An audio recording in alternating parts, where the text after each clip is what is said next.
Conservative councillor Nigel Long from Central Bedfordshire Council said they've had no choice but to take action. Councils must follow planning law and planning regulation. This is well outside of planning regulation, so we're obliged, as we are in all cases of unlawful development, to act on behalf of all of our residents and issue enforcement notices. Buckinghamshire Healthcare NHS Trust could be placed under new management. It's part of a plan being announced by the Health Secretary Jeremy Hunt today. The trust was one of 11 put into special measures after being found to have higher than average mortality rates. Here's our health correspondent Adam Brimlow. In July, the NHS Medical Director, Professor Sir Bruce Keogh, reported failings at 11 hospital trusts. They were ordered to make improvements and promised extra support. Drawing on the idea of superheads to turn around failing schools, managers from successful hospitals will be given contracts to improve these trusts, with bonus payments if they raise their ratings and lift them out of special measures. The government says rather than paying expensive management consultants to write reports about the problems, these contracts will give NHS leaders the time and incentives to fix them. An Indian restaurant has been closed down in Stevenage High Street because of an infestation of German cockroaches. Health inspectors found the bugs in food equipment, takeaway packaging and in open containers of food at the Marja Harar. It will stay closed until officials are satisfied it's no longer a risk to the public. Protests against plans to privatise large parts of the probation service are taking place this lunchtime. The National Association of Probation Officers said it will compromise public protection. Our political reporter Paul Scoynes has more. There'll be protests by NAPO and Unison representatives in Luton, Bedford, Stevenage, St Albans, Watford and Chesham today. In January this year, Justice Secretary Chris Grayling said security firms and voluntary groups would manage probation on a payments by results basis. The government will offer £500,000 to voluntary and community sector groups to help them prepare to bid for probation contracts. In sport, in the Champions League, Jose Mourinho's Chelsea side suffered a surprise 2-1 defeat at home to the Swiss side FC Basel, while Arsenal won 2-1 away in Marseille. And the weather, mist will clear this morning. There should be some sunny spells, but perhaps the odd isolated shower later. There'll be a top temperature of 16 degrees Celsius. That's 61 degrees Fahrenheit. And don't forget, you can get all your latest news and sport online at bbc.co.uk/3counties. Bear with me, I'm having one of Roberto's stale Jaffa cakes. Hang on a second. Very dry mouth now. That's why you told me to take the top two, isn't it? Because they would be stale. Wow. I see. Morning, this is Iain Lee, BBC Three Counties Radio. A man from Bedfordshire has been told he has to demolish his house after planning permission for an extension was rejected. Well, it's his home. Is that fair? Have you been caught out by planning laws? Successful NHS hospitals in England are going to be paid to help improve those that are failing, including those run by the Buckinghamshire NHS Trust. Well, that was one of 11 trusts which were criticised in a recent review, which was prompted by high death rates. And Justin Dealey doesn't know what reflexes are. How weird is that? It was the most bizarre conversation about 15 minutes before this show started. We're all having fun testing our reflexes. And Justin went, reflexes? What's that? Does that mean I'm bendy? Does that mean I'm bendy? Oh, it made me laugh so much. Bless him, he's a bewildered soul, isn't he? He needs guidance and help. And not the finger-pointing and laughing that we're going to give him later on. Facebook.com/BBC3CR. You can send me a text, 81333. Start your text 3CR. And you can give me a call, 08 459 455 555. Across beds, hearts and bucks. This is BBC Three Counties Radio. Reflexes, Lisa? What's that? Does that mean I'm bendy? Oh, yes, sir. You are very bendy. Now, a Luton businessman could be forced to tear down his dream home in central Bedfordshire after failing to get the correct approval. Saeed Raza Shah received planning permission in 2011 for an extension to part of his house in Barton-le-Clay, but he carried out further work to make the home even bigger. Well, after submitting retrospective planning permission a few weeks ago, which has now been refused, he's been served with an enforcement order telling him to demolish the home. Our reporter Barry Caffrey visited him. I bought the house in 2008. It was dilapidated. It had a flat roof, an eyesore. The windows, aluminium double glazing, not eco-friendly. The house needed to be renovated. I sought permission in 2011 and was granted permission to extend. A family of 6. We've only got 7 bedrooms. It was 5 bedrooms originally. We've utilised the space for our leisure and pleasure. The council have an understanding that it's a new build. I've sent 41 emails to the Chief Planning Officer expressing that it's not a new build. All existing walls, foundations, basement, first floor are all existing. We've built on top with planning permission. So you're saying the council are saying this is a new build and you're saying it's not? It's not a new build. So what did you do to extend the house? What did you do to change it? Well, we sought planning permission, as I say, and we've extended on the right-hand side 5 metres. Okay. We were also given permission to build on top, a pitched roof, and we've utilised the space on the roof and made bedrooms. So at the moment you've got, 1, 2, 3, 4, 5. Are those bedrooms just kind of on the tops? They are bedrooms. Yeah. And is that a problem with the council, or? No, they have. If you check their refusal notice, they've refused it on the grounds that it's a new build. It's unsympathetic. I mean, I've already started a petition. I've got 3,000 names on the petition to say that it is magnificent. It's not out of place. The building that was here before was always different. The council themselves, when there was objections on my planning permission to say refuse with certain residents, they objected themselves and they overruled and said that all the houses on this road are different and individual.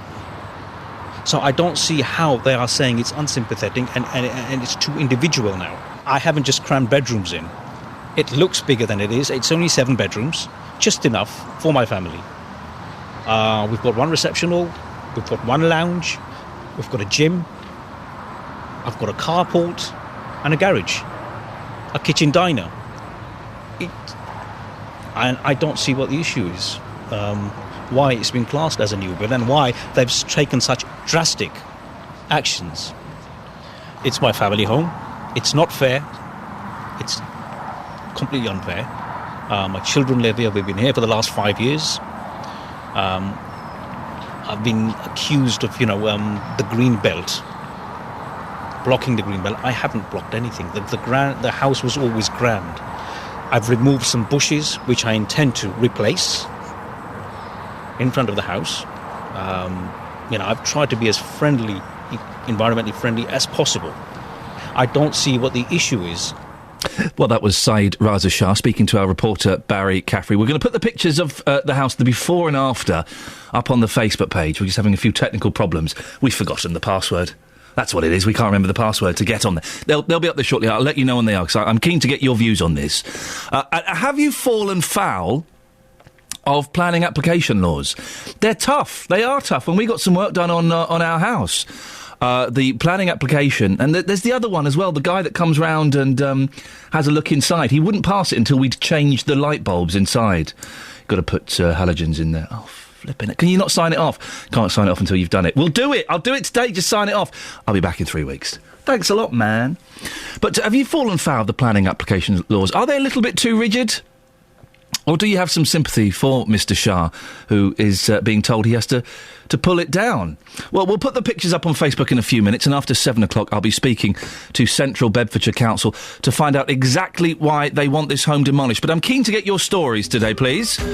08459 455 555. Here's Orlando Bloom and Montego Bay.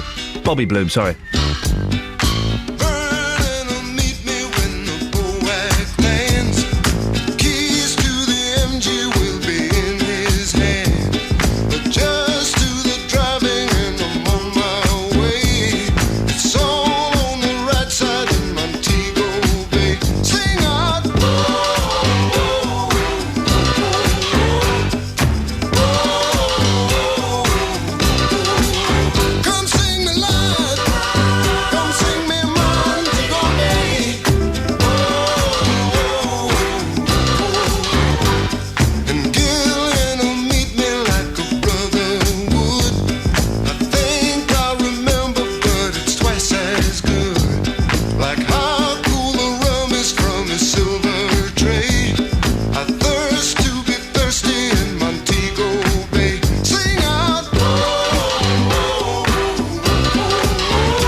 Well, that's a lot of fun.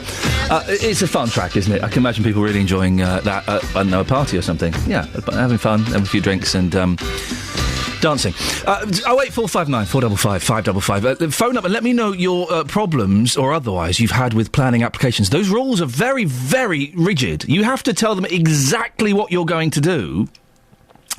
And if it's a significant change to the structure of the house, you have to get someone out from the council every few weeks, every couple of months, to have a look at it and make sure that you and your builders are sticking to your plans. Them's the rules. They were going to soften the rules, weren't they? Did that happen? Is that going to happen where basically you could kind of build what you wanted without necessarily getting planning application? I've exaggerated slightly, but you could build longer and further without planning application, I think. 08459 455 555. It is frustrating when you're dealing with the council and the metaphorical red tape, and all you want to do is make your house a bit bigger and a bit nicer and a bit smarter, in your opinion. But I guess those rules are there for a reason. It's there to protect the environment. It's there to protect your neighbours. It's there to protect the look of the street. What dealings have you had when it comes to planning application? 08459 455 555. Do you have any sympathy for Mr. Shah, who we heard from earlier, and we'll speak to a bit later on, in regards to what's happened to his property? We'll put the pictures up on Facebook soon. You can go and have a look there. Log in and keep hitting the refresh key. Huh? That's a fun way to spend a morning. Do that. Facebook.com/BBC 3CR. You can give me a call, 08459 455 555. Or you can send me a text if you want, 81333. Start your text 3CR. This is Iain Lee on BBC Three Counties Radio. Let's get the latest travel news now. Here's Adam. Travel news for beds, cards and bugs. BBC Three Counties Radio. Roadworks on the M40 if you're making a journey past Junction 7 at Tame. They've got narrow lanes in both ways and a 50-mile-an-hour speed restriction. It's not causing too much trouble at the minute. Things look quite clear on the cameras and the speed sensor's not picking up any delays, and it's looking pretty decent then as you continue down the M40 past High Wycombe and toward London. In Beaconsfield, expect delays on the A355. It's been slow for the past couple of weeks because of a set of temporary traffic lights that are up for roadworks near Burnham Road. They're doing a couple of sets of works down that stretch of the 355 coming down toward the A40. Looking in St Albans and Hatfield Road, auto main work on the A1057. It's at the Ashley Road junction, but good news because they're hoping to have that finished later today. Yay! Clockwise. It's starting to get quite busy as you go into the roadworks section round Enfield, and on the trains, First Capital Connect, delays of up to 10 minutes, Cambridge to King's Cross because of a signalling problem up at Cambridge. Adam Glynn, BBC Three Counties Radio. Thank you, Adam. Right, 6:15. It's Thursday, the 19th of September. I'm Iain Lee. These are your headlines on BBC Three Counties Radio. A house in Bedfordshire could be demolished because the owners did not get correct planning permission. Buckinghamshire Healthcare NHS Trust could be placed under new management. It's part of a plan being announced by the Health Secretary Jeremy Hunt today.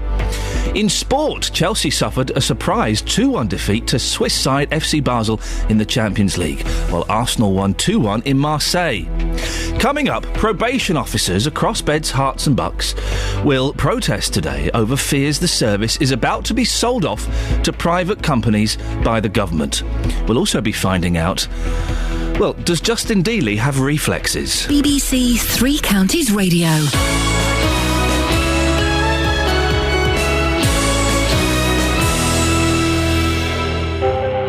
If you've missed any of the programmes from the last week, you've missed things like this. And your journey nearly came to a juddering halt where you had in effect, a breakdown triggered by a car crash with your then partner, Jill. But there is a way you can hear it all again. I was drunk, I ran into some roadworks and she had a very bad head injury and nearly died. Go to bbc.co.uk/Three Counties and click on Listen Again. You know, you were nearly responsible for killing somebody. It's a really, really traumatic experience, I must say. bbc.co.uk/Three Counties.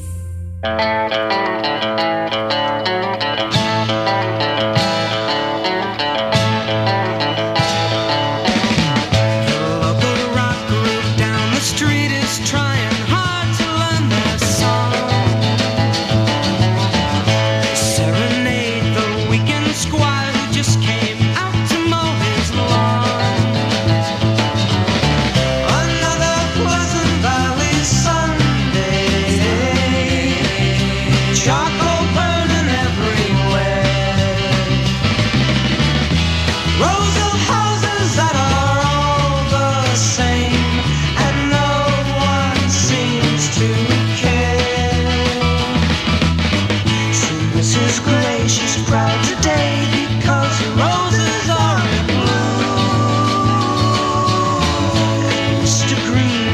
so serene. He's got a TV in every room.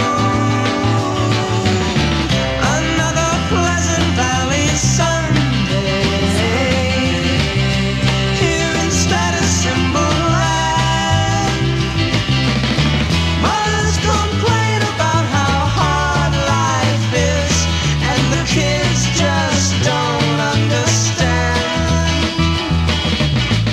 Creature of comfort goes, they only know my soul, and make it hard for me to see. My thoughts all seem to stray to places far away. I need a change of scenery.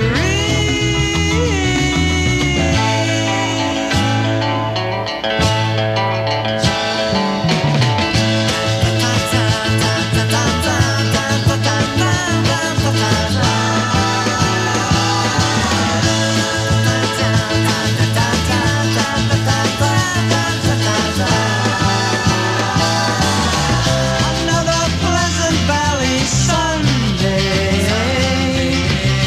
Charcoal burning everywhere.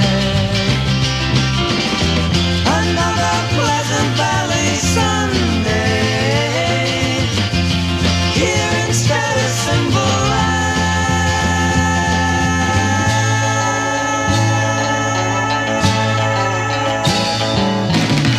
Another Pleasant Valley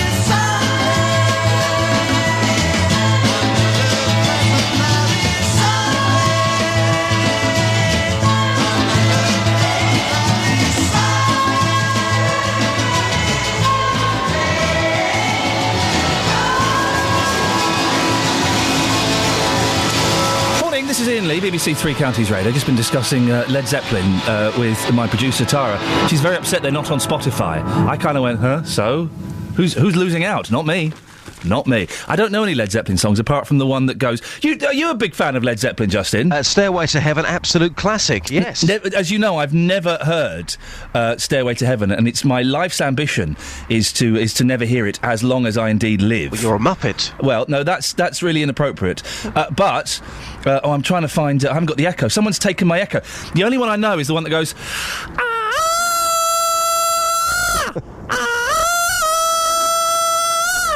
Are you sure that's Led Zeppelin? Is it? Well, who is it then? I don't know. I need the echo to so you'd appreciate. Oh, hang on, here we go. Here we go. Hang on.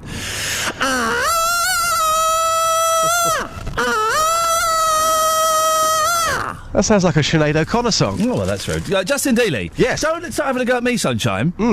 We were having fun with our bodies in the office earlier on. Yes. It's the BBC, that's what we do. And for some reason, we were also, several of us, myself, producer Tara, and Kelly Betts, were sat there with our legs crossed, and we were playing reflexes. We were playing with our reflexes, and where one of us hits the other one on the knee, and the leg involuntarily spasms and kicks up. That proves you are alive. I turned to you, Justin, and I said, Justin, in a joking fashion, have you got reflexes? You went, huh? Have you got reflexes? Have you got reflexes? What do you mean? Does that mean I'm bendy? How could you not know what reflexes are? Every single person has got reflexes, surely. I mean, surely blinking, sneezing, these sort of things, they are reflexes. So I thought it was some sort of joke. I thought you wanted me on the floor in that position again. You Googled that, didn't you? No. Did you Google that? No. You did, because you didn't have a clue what it meant 35 minutes ago. But a reflex is surely where you just move your body and you bend. Hence the question, am I bending? It's got nothing to do with bending. Bending is not in any way and by the way, dear listener, we are this short of content that I'm arguing reflexes with Justin Dealey. Bending is not in any way connected with reflexes. But when you whacked my leg, yes, my reflexes kind of bent, and my leg went up and down and moved around. Right. What I want you to do today, Justin, there are two things I want you to do. The first thing I want you to do is I want you to ask people if they've got reflexes. Yep. And then test their reflexes. There are three things I want to do. Okay. I want you to ask people if they've got reflexes. I want you to then test their reflexes. And then I want you to do a thing about TV remote controls a bit later on. We'll get to that later. I mean, are we good to do this, you know, touching people live on the streets? Well, you've signed a health and safety, haven't you? No. Yes? No. Say yes. Yes. There we go, you see. Listen, it's fine. In the new openness of the BBC, yes, we can do it as long as, you know, you know the rules. So, can you go and just make sure everyone's got reflexes and test them for me? Yes, I shall do that for you, sir. No problem. Justin Dealey, speak to you later on. Thank you, Ian. Ta-ta. Call 08459 455 555. BBC Three Counties Radio. He didn't know what he so Googled that. He so Googled that. Does that mean I'm bendy? Probation officers across Beds, Herts and Bucks will protest today over fears the service is about to be sold off to private companies by the government. The Justice Secretary says he wants 70% of the probation service to be run by companies like G4S and Securicor, as well as voluntary groups. The officers say that could mean the service won't be as good and their jobs could be at risk. Well, Steph Whitehead is on the National Association of Probation Officers Executive Committee and is a rep from the Chiltern, Herts and Beds branch. Steph, what exactly is being proposed? The proposal that's been made by the Secretary of State is that while the high-risk work remains within the public sector, the majority of work is carried out by new companies that haven't yet been created to work more cheaply, we think. This is a cost-saving exercise rather than something that's going to be more effective. And what's the problem with that, with trying to save a few quid? The difficulty is that we're an organisation who works very well at the moment. All existing trusts are either rated good or exceptional by the Ministry of Justice for the last year. If we start to change the way we work based on cost saving, we've always worked on the basis of what's effective. If we start to look to work in terms of money, then we cannot but help but be less effective in what we do. It will mean less contact for our clients with probation officers. We know that what works is the quality of the relationship between the person being supervised and the probation officer.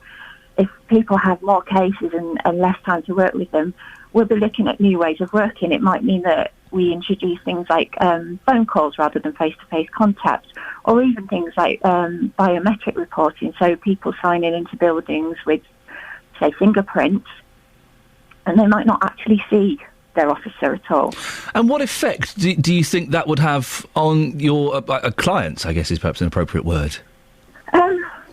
I think what we know when we speak to our clients and when we have academic research is that the relationships are actually building a trusting working relationship with a professional who is skilled in drawing out from the person, eliciting from them what their problems are and enabling them to solve their own problems. If they're not having contact with a person who is skilled in doing that, then they're never going to have the benefit of that piece of work. They're never going to fully explore what the difficulties are, and it's difficult to see how things can change for that person without that expertise. You said already that the high-risk category would still be covered by you. If there's a chance to save a few quid, if a company can come in and say, look, we can do this job, but we can save you X millions of pounds a year, that has to be a good thing, doesn't it, when we're all tightening our belts?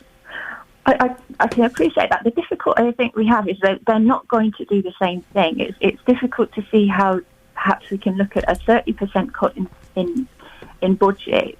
There's also a proposed increase in caseload. There is a group of offenders who currently aren't subject to statutory supervision, adults who receive less than 12 months imprisonment. Now, we're being asked to absorb this group into our supervision as well, which we would certainly embrace because it's a group of people with a very high rate of reoffending. But if we're going to absorb, say, a large group of new clients and a 30% budget cut, it's very difficult to see that is going to be in any way effective. And there is no point in working if we're not going to be effective in what our aims and objectives are. Are you really concerned about the people you're working with, or is this just more you're worried that jobs will be lost?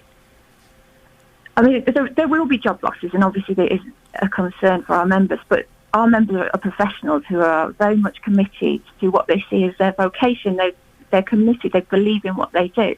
They can see that what we're being asked to do does not fit with what they know is the right thing to do. They're concerned about community safety. What we know is that of the people under our supervision who commit what we would call a serious further offence, so the very most serious offences, 80% of those at the moment come from the low and medium risk group of offenders. And what this split is intending to do is shift all the expertise in managing risk into the public sector, which leaves a real vulnerability in the 80% or 70 or 80% of the caseload where a lot of these serious further offences come from are being managed by people who don't have the expertise in the same way as the people being shifted across. Steph, what form is this protest going to take today? Today we're having lunchtime protests outside offices. We'll be having officers out on the street explaining exactly why we're so concerned. And if anybody wants to learn more, please get yourself down to your local probation office at lunchtime and go and speak to our colleagues and find out from them exactly what their worries are and exactly what they think about this. Steph, thank you very much for your time. Steph Whitehead is on the National Association of Probation Officers. 08459 455 555. I've been informed that the house we were speaking about 25 minutes ago, that, the owner, Mr. Shah, has said that he needs to take down because he breached building regulation rules. Well, there are photos of that house on the Facebook page now, so go and have a look. Facebook.com/BBC3CR and have your say. Do you think it's right that he's been told to take it down, or do you think the council are being a little bit unfair? 6:29, you're listening to Iain Lee on BBC Three Counties Radio. Let's get the travel news now with Adam. Travel news for beds, cards and bugs. BBC Three Counties Radio. Still some delays for First Capital Connect services this morning, up to 10 minutes worth from Cambridge to King's Cross. It's a signalling problem up at Cambridge. All lines have opened, but trains could still be delayed heading to and from Cambridge this morning for the time being. Roads, well, they're looking decent. No delays that I can see on the speed sensors as you make your way along the M1. It's nice and clear on the cameras for the A1M past Hatfield and Welwyn Garden City, and no trouble on the M40 either. M25, though, is starting to slow into the roadworks. It's quite busy already anti-clockwise at junction 25 Enfield toward 24 at Potters Bar. No other issues on the trains, though. No delays on the tubes if you're making your way toward London. Adam Glynn, BBC Three Counties Radio. Thank you, Adam. I do suggest you go and look at this house on Facebook. I've just seen it for the first time. It's quite a difference. Facebook.com/BBC3CR. We'll read out some of your comments in a bit. It's 6:30. Let's get the news and sport now with Richard Williams. Across beds, hearts and bugs. This is BBC Three Counties Radio.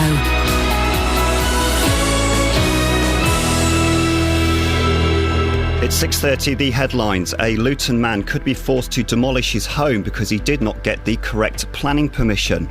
Buckinghamshire Healthcare NHS Trust could be placed under new management. It's part of a plan being announced by the Health Secretary Jeremy Hunt today. And protests against plans to privatise large parts of the probation service are taking place across the three counties this lunchtime. Three Counties Sports. BBC Three Counties Radio. Arsenal beat Marseille 2-1 in the Champions League to earn a 10th successive away win and maintain the club's record of never losing a European match to a French side in France. The goals came in the second half from Theo Walcott and midfielder Aaron Ramsey. BBC's Alan Green has more. Though there was a long spell in the first half during which Arsenal didn't play that well, all round this was a deserved victory and shouldn't have been made nervous through conceding a stoppage time penalty to Jordan Ayew. Thankfully, there was no further time for further danger. Both Arsenal goals came in the second half, a poor header by defender Morel being suitably punished by Walcott's fierce volley. Then Ramsey, who quietly played as well as anybody else in Arsenal colours, shot home from 20 yards. And Mandanda also made several good saves. A satisfying start for Arsenal. Jose Mourinho says he accepts responsibility for Chelsea's surprise 2-1 home defeat by Basel in the Champions League. The Swiss side came from behind at Stamford Bridge to record their first ever win in England, but Mourinho still believes his side will finish top two in the group. The objective of finish top two in the group phase and to go to the next stage of the Champions League is an objective that, of course, is not lost, far from it, and is an objective that we are going to fight for. And is an objective that I believe very, very much that we are going to achieve. MK Dons chairman Pete Winkelman says the latest plans for more retail development next to Stadium MK won't mean a windfall for the football club. Crown Estate are funding a £25 million leisure complex at MK1. They're also buying the fitness centre there for £7 million. But the Dons chairman says although this will help the football side of the business, it won't mean big money transfers. Over the last few years during the recession, we've had to run much heavier banking, to make sure that we could keep delivering everything that we've promised at the stadium and cover the football club losses and everything else. So it's gone into reducing the debt levels of the business, which just makes us a little bit bit more competitive and a little bit more able to cope with the twist and turn that the football will no doubt throw us over the next 12 months. Cycling, and Sir Bradley Wiggins leads cycling's Tour of Britain going into the 5th stage today. The 177-kilometre ride through Wales finishes in Caerphilly. Mark Cavendish won yesterday's 4th stage in a sprint finish. There's more at 7. Call 08459 455 555. BBC Three Counties Radio. Thank you, Richard. Coming up, we'll be asking, what do you call your remote control?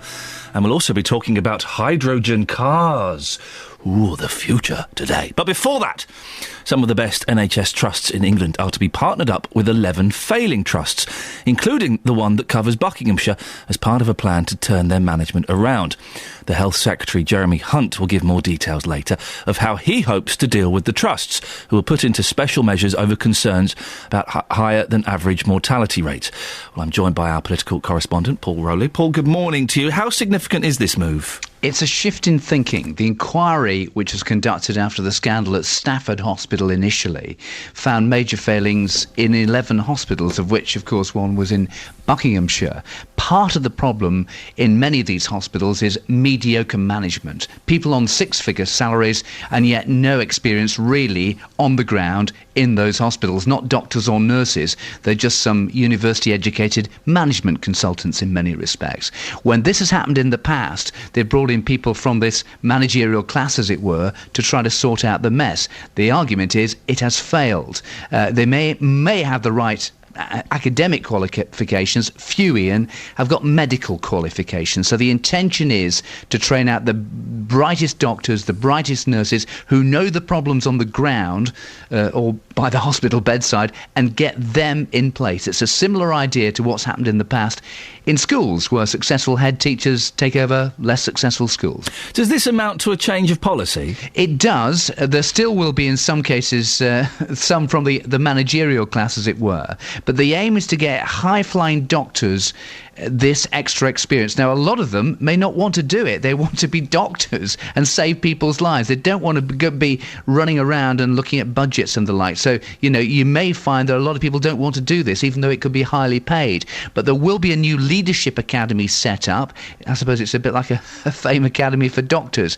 Jeremy Hunt, the Health Secretary, is looking to recruit about 50 doctors and nurses initially. They'll be on a kind of fast track. The scheme will be introduced next spring. The successful applicants will spend, say, a month in the classroom initially over here, then 6 months on the ground in a trust, and then they're talking about having 2 months of leadership training, maybe in places like Harvard, where the best of the American presidents used to go over the years. That's still under negotiation, I'm told. But what they really want to do is to get somebody on the ground, frankly, who knows what they're talking about and just doesn't know what looks in the balance. Do we know if doctors are welcoming this? Because, to be honest, I'd rather have the doctors, fixing people. That's the problem, and I think it's, this is a concern that many have. If you get a top doctor in one hospital, going to a failing hospital, say, hang on a second, he's ours, we want him.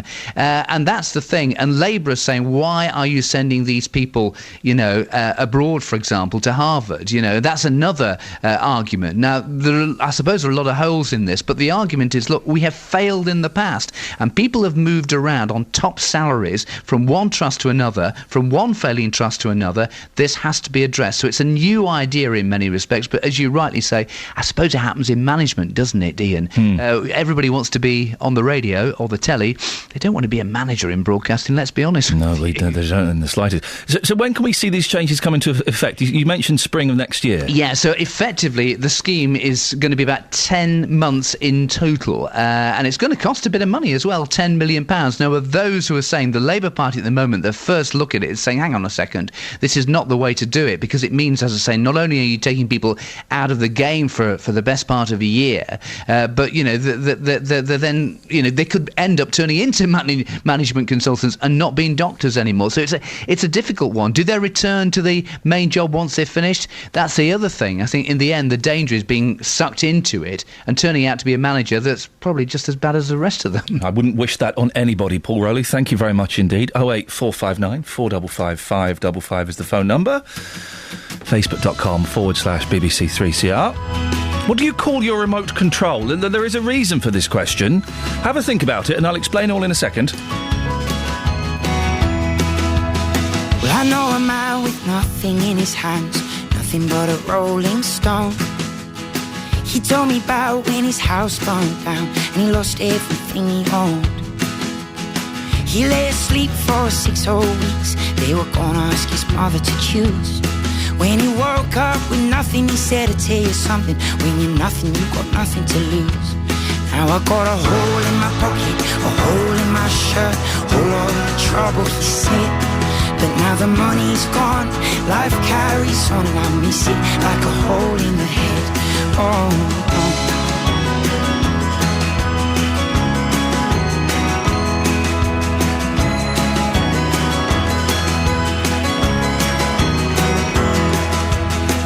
I know a woman with kids around her ankles and a baby on her lap. She said one day her husband went to get a paper and the never came back. Mortgage to pay and 4 kids to raise, keeping the world from the door. She said the world's just a puppy and the door's double locked, so why you gotta worry me for?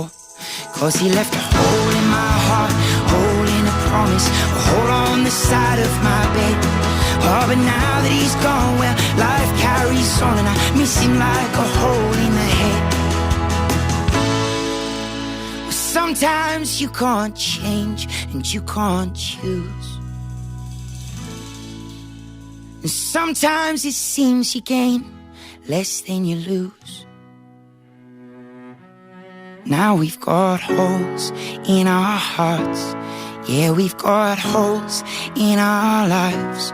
Well, we've got holes, but we carry on. Say we've got holes in our hearts, yeah, we've got holes in our lives. Well, we've got holes, but we carry on. Yeah, we got holes in our hearts, yeah, we got holes in our lives. Well, we got holes, but we carry on. Say we got holes in our hearts, we got holes in our lives. We got holes, but we carry on. He likes holes, this fella, doesn't he? Say we got holes in our hearts, we got holes in our lives. We got holes, but we carry on. Now we got holes in our hearts, yeah, we've got holes in our lives. Well, we've got holes,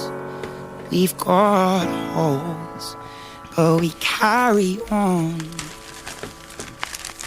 There we go. He's got holes, that fella. Well, good luck to him. I hope he sorts that out. Morning, this is Iain Lee, BBC Three Counties Radio. So, what do you call your... it's not the start of a bad joke. Well, it kind of is. What do you call your remote control? And Becca has tweeted me already on at Iain Lee. People name their remotes. Yeah, of course they do. Of course they do.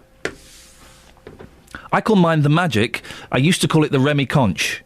But the Magic is kind of... Why do you call it the Magic? Well, it's magical. I remember... I'm old enough to remember days when we didn't have remote controls. We used to have to get up... I know. We used to have to get up and turn the television over or the volume up or down. I say we. It was the children. My dad... Iain, turn the telly over, son. Oh, Dad! Turn the telly over! Or he would hit me. That was the 70s. I say hit me. It wasn't, he didn't get his belt off or anything. Give me a slap around the those are the 70s, guys. You are so lucky, you youngsters. Well, it's in a few of the newspapers today. The top 50 names for television remote controls. Well, I'll pick a couple at random. I'll do the top 10 a little bit later on. But I'm keen to know what yours are. 81333. Start your text 3CR. What do you call your remote control? Here's a couple. At 50, Trevor. Well, that's just ridiculous. 41, the Doe Flicky. Yeah, I'll have that. 29, the Dongle.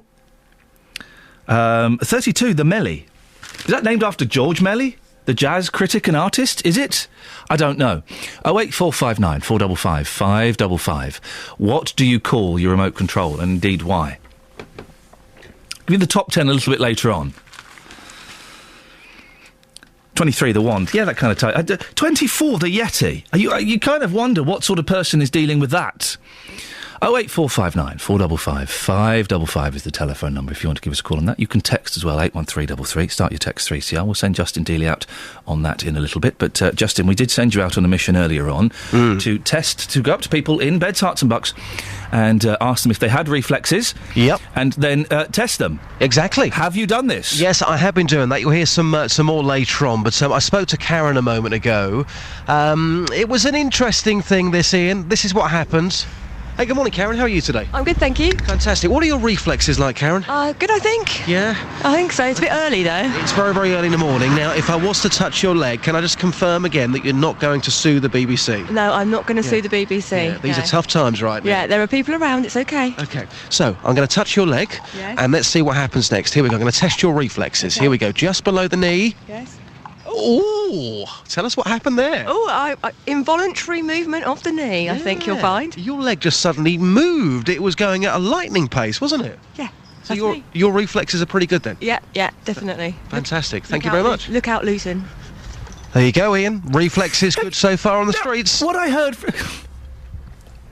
What more do you want? Why did to test people's reflexes? How on earth did Jonathan Vernon-Smith get nominated for 3 Gillard Awards and we didn't get one when we are dishing out gold like this? You sound surprised there. You've never seen a reflex, have you? A knee reflex? Because it was like a child coming down the stairs on Christmas morning and finding a new bike. Oh no! Your leg went! But it's not the sort of thing that people do. It's not the sort of thing people go around doing, whacking people's legs on the streets and seeing if their legs move. But have you ever seen the knee reflex in action before? Not particularly, no. Have you? I mean, but when have you seen it then? Loads of times. When I was at school and we used to mess around with reflexes. When I was at the doctor's and he tested my reflex with the reflex hammer. When I've been bored on a train and I've played with my reflexes. Oh. Do you not get your reflexes out and play with them? No, I don't get my reflexes out. Okay. Go and do some more people, please. And also, but can you find out what people call their remote control? Yes. I've got a long list of stuff I want you to do this morning. I don't feel that you're earning your keep. What, going out onto the streets and hitting people? That is more than earning my keep.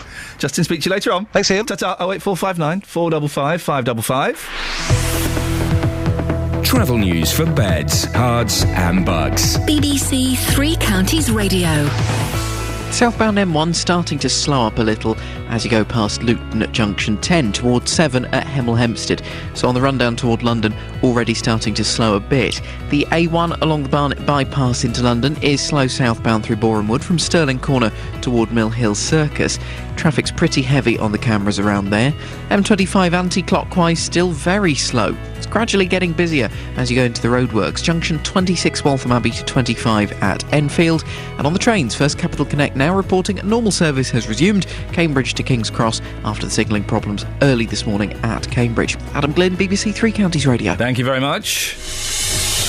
I can't believe Justin Dealey has never seen the knee reflex in action. How is that possible? Anyway, 6:46. It's Thursday, the 19th of September. I'm Iain Lee. These are your headlines on BBC Three Counties Radio. A Luton businessman could be forced to tear down his home in Bedfordshire after failing to get the correct approval. The Health Secretary, Jeremy Hunt, is setting out plans to improve the 11 worst-performing NHS trusts in England, one of which is Buckinghamshire Healthcare NHS Trust. In sport, Arsenal beat Marseille 2-1 in the Champions League to earn a 10th successive away win. Coming up, hydrogen cars. No, I don't know a lot either, so we'll be learning together. But before that, let's get the weather with Elizabeth Rizzini. Beds, hearts and bucks weather. BBC Three Counties Radio. Hello, a very good morning to you. Well, it's a dry early start. We've got the clouds thickening all the while. It's quite chilly outside. We are going to see a bit of wet weather a bit later on through the morning and into the afternoon. It's pushing in from the northwest. It'll probably be with us through the mid-morning, perhaps for some northern areas, actually over the next couple of hours or so. Now, most of today's rain is going to be really very light and patchy. We could see the odd heavy burst, but for the most part, really quite light, not amounting to very much at all. It will turn quite breezy, and then all of the rain should clear by the time we get into the early sort of mid-afternoon, really. So brightening up quite nicely behind all of this rain, and we'll see temperatures rising up to 15 or 16 degrees Celsius. So for most of us, it is going to be a dry early rush hour, and of course a dry late rush hour as well. It'll be dry for the end of the day with a bit of brightness, perhaps even some some sunshine developing. So as we head into tonight, then it's going to feel quite chilly again. Temperatures readily dropping into single figures once more. Some clear spells, the wind easing down, and for the next few days after today, it's looking dry, but there'll always be a bit more cloud around than sunshine, but still temperatures climbing up. We're still into the cooler air tomorrow, but then we've got a nice southerly flow, so this is going to drag up some much warmer air. Temperatures are going to be back up to where they should be at this time of year on Saturday, so hitting 19-20 degrees, and by Sunday and Monday, in fact, we could be looking at 22 or even 23 degrees Celsius, so feeling really quite nice, and there'll be some sunshine around it as well, so good news. That's the forecast. Thank you, Elizabeth.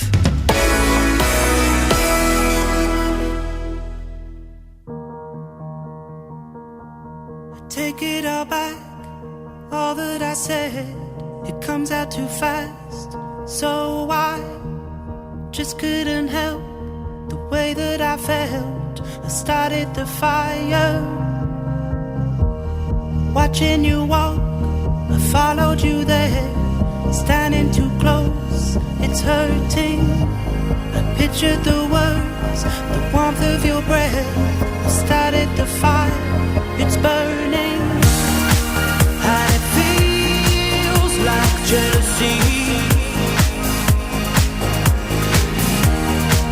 And it feels like I can breathe. And I'm on down on my knees. And it feels like jealousy. Seeing a light, a face in the crowd. My lonely heart is racing, and my whole world is under attack. What kind of love am I facing? Is it me that you want? Is it me you can have? Can you give me an answer? I'm tired of waiting. I'm tired of thinking. And it feels like jealousy. And it feels like I can breathe. And I'm on down on my knees. And it feels like jealousy. Oh, oh, oh.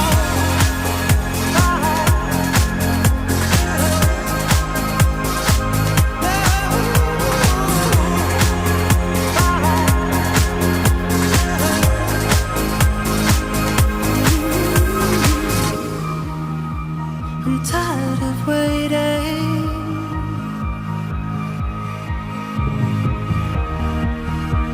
I'm tired of thinking.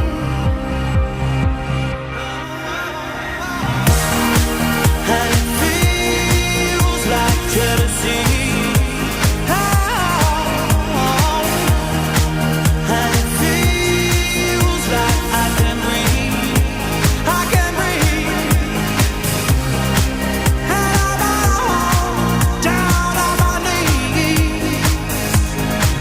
Oh, and it feels like jealousy. Morning, this is Iain Lee, BBC Three Counties Radio. Is it too expensive to go green? Well, one of our MEPs has been test driving a car powered by hydrogen fuel.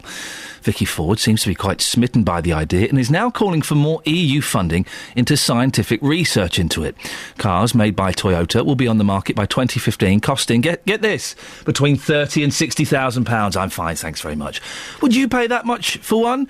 Well, Vicky joins me now. Morning, Vicky. Morning. It's a lot of money, isn't it? They are a lot of money, and I am not expecting these cars to replace my Vauxhall Astra tomorrow. But I do think it's one of those things that for the very long term, sort of 20, 30 years ahead, we need to make sure that we are still in the game when we're looking at research and development. And it's expensive sometimes for a country like the UK to lead in something that's so long term, which is why we are involved in some of these international projects. Some of that happens in Hertfordshire. There's University of Hertfordshire, some in Bedfordshire. I've seen projects at Cranfield, and obviously at Millbrook we test them. Well, but you say Britain are leading, but Toyota's not British, is it? No, what we've seen, for example, in the Olympics last year, there was a London taxi that was hydrogen fuel cells. That was developed at Lotus with a small company. There's a company, actually, an American company called Tesla, which is now a $20 billion company and making money selling electric battery-operated cars. And again, Lotus, which is, our East Anglian company, is tied up with them, helping them. Electric cars have been around for ages, of course. They've not really taken off, have they, in this country, or the three counties in particular? Again, it's one of those things that I think that we're never expecting them to replace fully in the short term our diesel and petrol cars. But in the long term, they are investment that we need to make, because we need to look at alternative fuels for the future, and this is all part of learning what could be different alternatives. There are plenty of people who use them because the recession people have been replacing cars not as quickly as one might have thought pre-recession. But as I said, Tesla, this American company, is now selling so many of these things at $70,000 a car, cheapest model, that they're making money. So clearly there are some people. Most of us can't afford that sort of price, but there are cheaper models out there as well. I could only afford two, and as long as one was red and the other was green. You've been driving this hydrogen car, Vicky. What's it like to drive? Hydrogen car, well, this feels like most electric vehicles. Very quiet, very smooth to drive. So it felt more like driving that sort of electric vehicle than I would say like driving a diesel or a petrol car. But other than that, completely like any other car. And what's it like in terms of refuelling? Because I know with electric cars you charge them and you only get a certain amount of mileage, which is much less than if you filled up a normal car with petrol. What's the hydrogen car like? The hydrogen car, at the moment, there's really very few refuelling points. I mean, even for the Olympics, I learnt those taxis were having to go all the way out to Swindon to get refueled. Oh. So there are very few, so that's why I'm saying we're looking decades ahead in the future here. But with the electric cars, there's obviously the problem that they can take quite a long time to recharge the battery. And so if you're trying to drive a long distance, you need to either have a backup of a traditional engine or be able to refuel overnight. We put in a very fast fueling point at Millbrook Proving Ground, and that means that they can test the vehicles there. But the advantage of the hydrogen fuel in the very long term may be that they are much faster to refuel, so it's like filling up with petrol or diesel. It's going to take a complete changing of our culture, isn't it, to encourage a significant number of people to move from petrol-driven cars to electric or even hydrogen cars. Do you think that's ever going to happen? I think, for example, in London, there is a place for battery cars. In our cities, there's places for battery cars. People who do short journeys find that that's useful. They get tax incentives. Let's think in my children's, when they've grown up, when their grandchildren are around, are we going to be in an era of less petrol, less diesel, less oil, and more nuclear energy? And if you have nuclear energy, you need to find places to store the electricity because you can't use it all at once, and you don't want to use it all at once. So therefore, storing the energy either through batteries or hydrogen may be the way forward. So I'm looking really, really into the future here and thinking this is the sort of investment. I'm talking about a couple of pence a year per person investing in this long-term research, and a lot of money coming from business too, and maybe thinking this is just one of those options you want to keep open for future generations. Vicky, thank you very much indeed. That's Vicky Ford, who has been driving a hydrogen car for a while now. She's one of our MEPs and has been driving this Toyota hydrogen car. If you want to buy one, wait a couple of years, about 60 grand. 60 grand! Flipping heck. I balked when I bought my Polo for 6,500. I balked at that. £60,000. If I had 60 grand, I think I could spend it slightly better than buying a hydrogen car. 08459 455 555 is the telephone number if you want to give us a call. Richard Williams, who's doing the news today, has just reminded me that there was a period in the late 70s and early 80s, going back to remote controls, when it used to be connected by a long cable. I remember my friend had that, and we thought it was dead posh. So you'd have this big block of a remote control and a black cable that went to the television, and you'd change channels like that. My friend had that. I think it was Colin Nelson had it. And we used to think, oh, he's dead posh. He's got a remote control with a cable. How fancy is that? He was also one of the first people I knew to have a big chunky VHS video recorder. Man, them's the days. You kids with your Sky Boxes and your TiVos and your tellies and all that nonsense. Dearie me. If you wanted to take part in the show, 08459 455 555. Also, if you go to facebook.com/BBC3CR, we've got some photographs up of this gentleman's house, Mr. Shah, who's built he's basically rebuilt his house. And the council have said, those aren't the plans we got, take it down. Go and have a look, put your comment on there, and we'll read them after the news. It's 6:58, let's get the travel. Travel news for beds, cards and bugs. BBC Three Counties Radio. The M1 southbound, slow moving from junction 10 Luton, past the airport Spur Road there, towards 7 Hemel Hempstead and the A414. St Albans Road in Harpenden, the A1081, already starting to look quite busy at the junction with Station Road, the B652. The A1M, heavy traffic at junction 7 Stevenage. The A602, not looking too bad away from there yet today, likely to get busier though. A1 into London as you go through Boreham Wood, quite busy from Stirling Corner toward Mill Hill Circus. And on the M25, anti-clockwise, there's a patch of very slow traffic from Waltham Abbey to Enfield, junction 26 to 25, going into the roadworks. Trains and tubes, though, they're doing really well this morning. Adam Glynn, BBC Three Counties Radio. Thank you, Adam. A mixed bag today. Reflexes, remote controls, hydrogen cars and building applications. I know, we'll sort it all out after 7, don't worry. Here's the news with Richard. Local and vocal across beds, hearts and bucks. This is BBC Three Counties Radio.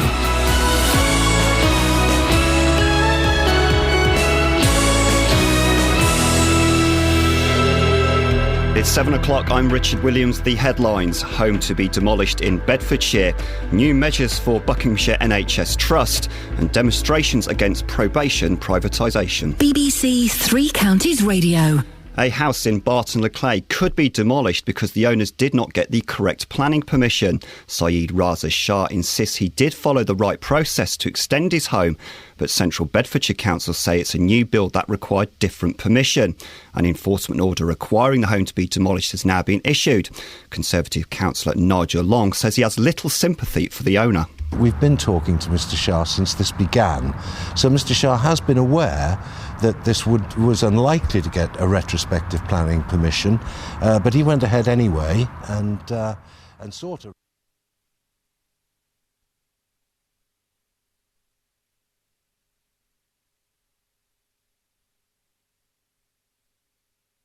England's best performing hospitals are going to be paid to help turn around failing ones. The Health Secretary Jeremy Hunt will announce the plans later today. The idea is to support 11 NHS trusts, one of which is Buckinghamshire, which were criticised in a recent review, prompted by high death rates. A jury has been unable to reach a verdict in the case of a University of Bedford student accused of killing a teenager in a crash on the A1M. Theo Menzar was a passenger in her car when the accident happened. Lee Agnew reports. St Albans Crown Court heard that Shabazz Whitehorn was driving home to London with 3 others when her car left the motorway near Welwyn Garden City. 18-year-old Theo, a semi-professional footballer who had trials at Wycombe Wanderers, was pronounced dead at the scene. Miss Whitehorn pleaded not guilty to causing death by careless driving. The jury was discharged after they couldn't agree a verdict. An inquest continues today in the death of a girl at a GP surgery in Bedfordshire. 1-year-old Lucy Linforth had been waiting over an hour to be seen by a doctor in Marston Mortain. Ampthill Coroner's Court has been told she died from a sudden heart attack, which had been brought on by a serious viral lung infection. Protests against plans to privatise large parts of the probation service are taking place this lunchtime. The National Association of Probation Officers said it will compromise public protection. Our political reporter Paul Scoynes has more. There'll be protests by NAPO and Unison representatives in Luton, Bedford, Stevenage, St Albans, Watford and Chesham today. In January this year, Justice Secretary Chris Grayling said security firms and voluntary groups would manage probation on a payments by results basis. The government will offer £500,000 to voluntary and community sector groups to help them prepare to bid for probation contracts. And in sport, in the Champions League, Jose Mourinho's Chelsea side suffered a surprise 2-1 defeat at home to the Swiss side FC Basel, while Arsenal won 2-1 away in Marseille. Your weather, it will be mist clearing this morning. There should be some sunny spells, but perhaps the odd isolated shower later. There'll be a top temperature of 16 degrees Celsius. That's 61 degrees Fahrenheit. And don't forget, you can get all your latest news and sport online at bbc.co.uk/3 counties. Thank you, Richard. Morning, this is Iain Lee, BBC Three Counties Radio. Lots coming up on the show, as always, including a man from Bedfordshire has been told he has to demolish his house after planning permission for an extension was rejected. Well, is that fair? We're going to talk about that in the next few minutes. If you can, go to the Facebook page, facebook.com/BBC3CR. We have a picture of the house before and a picture of the house after. Go and have a look. Have your say, and we'll read out some of those comments a little bit, or you can give us a call as well. I'll give you the phone number in a bit. Successful NHS hospitals in England are going to be paid to help improve those that are failing, including those run by the Buckinghamshire NHS Trust. And also, Conservative MP Philip Hollowbone would like to see national service. Young people being forced to take a year out to do charity work, care for the elderly, or serve in the armed forces. Well, what do you think? It happens in other European countries. Would you like to see it here? Facebook.com/BBC3CR. Send me a text, 81333. Start your text 3CR. Or give me a call, 08459 455 555.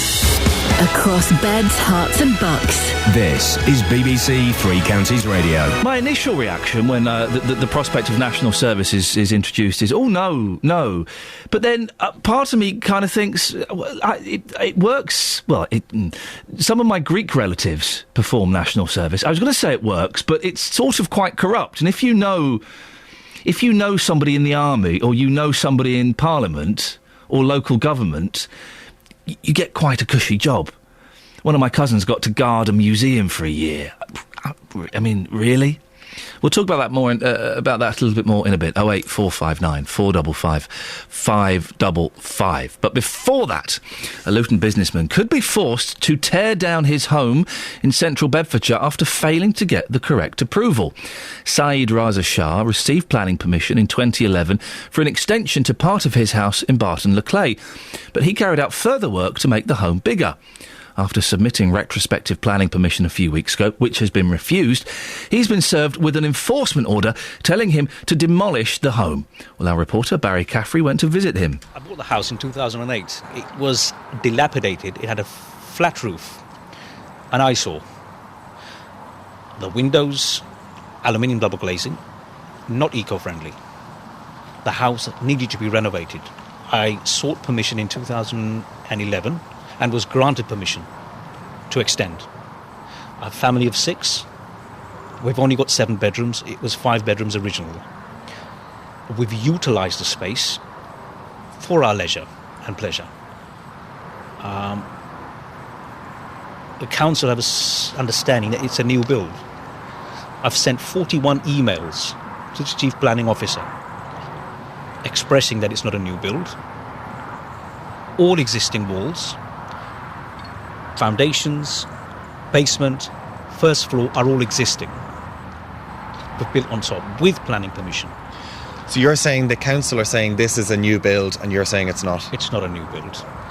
So what did you do to extend the house? What did you do to change it? Well, we sought planning permission, as I say, and we've extended on the right-hand side 5 metres. Okay. We were also given permission to build on top. A pitched roof, and we've utilised the space on the roof and made bedrooms. So at the moment, you've got, 1, 2, 3, 4, 5. Are those bedrooms just kind of on the tops? They are bedrooms. Yeah. And is that a problem with the council, or? No, they have. If you check their refusal notice, they've refused it on the grounds that it's a new build. It's unsympathetic. I mean, I've already started a petition. I've got 3,000 names on the petition to say that it is magnificent. It's not out of place. The building that was here before was always different. The council themselves, when there was objections on my planning permission to say refuse with certain residents, they objected themselves and they overruled and said that all the houses on this road are different and individual. So I don't see how they are saying it's unsympathetic and it's too individual now. I haven't just crammed bedrooms in. It looks bigger than it is. It's only 7 bedrooms, just enough for my family. We've got 1 reception hall, we've got 1 lounge, we've got a gym, I've got a carport and a garage, a kitchen diner. And I don't see what the issue is.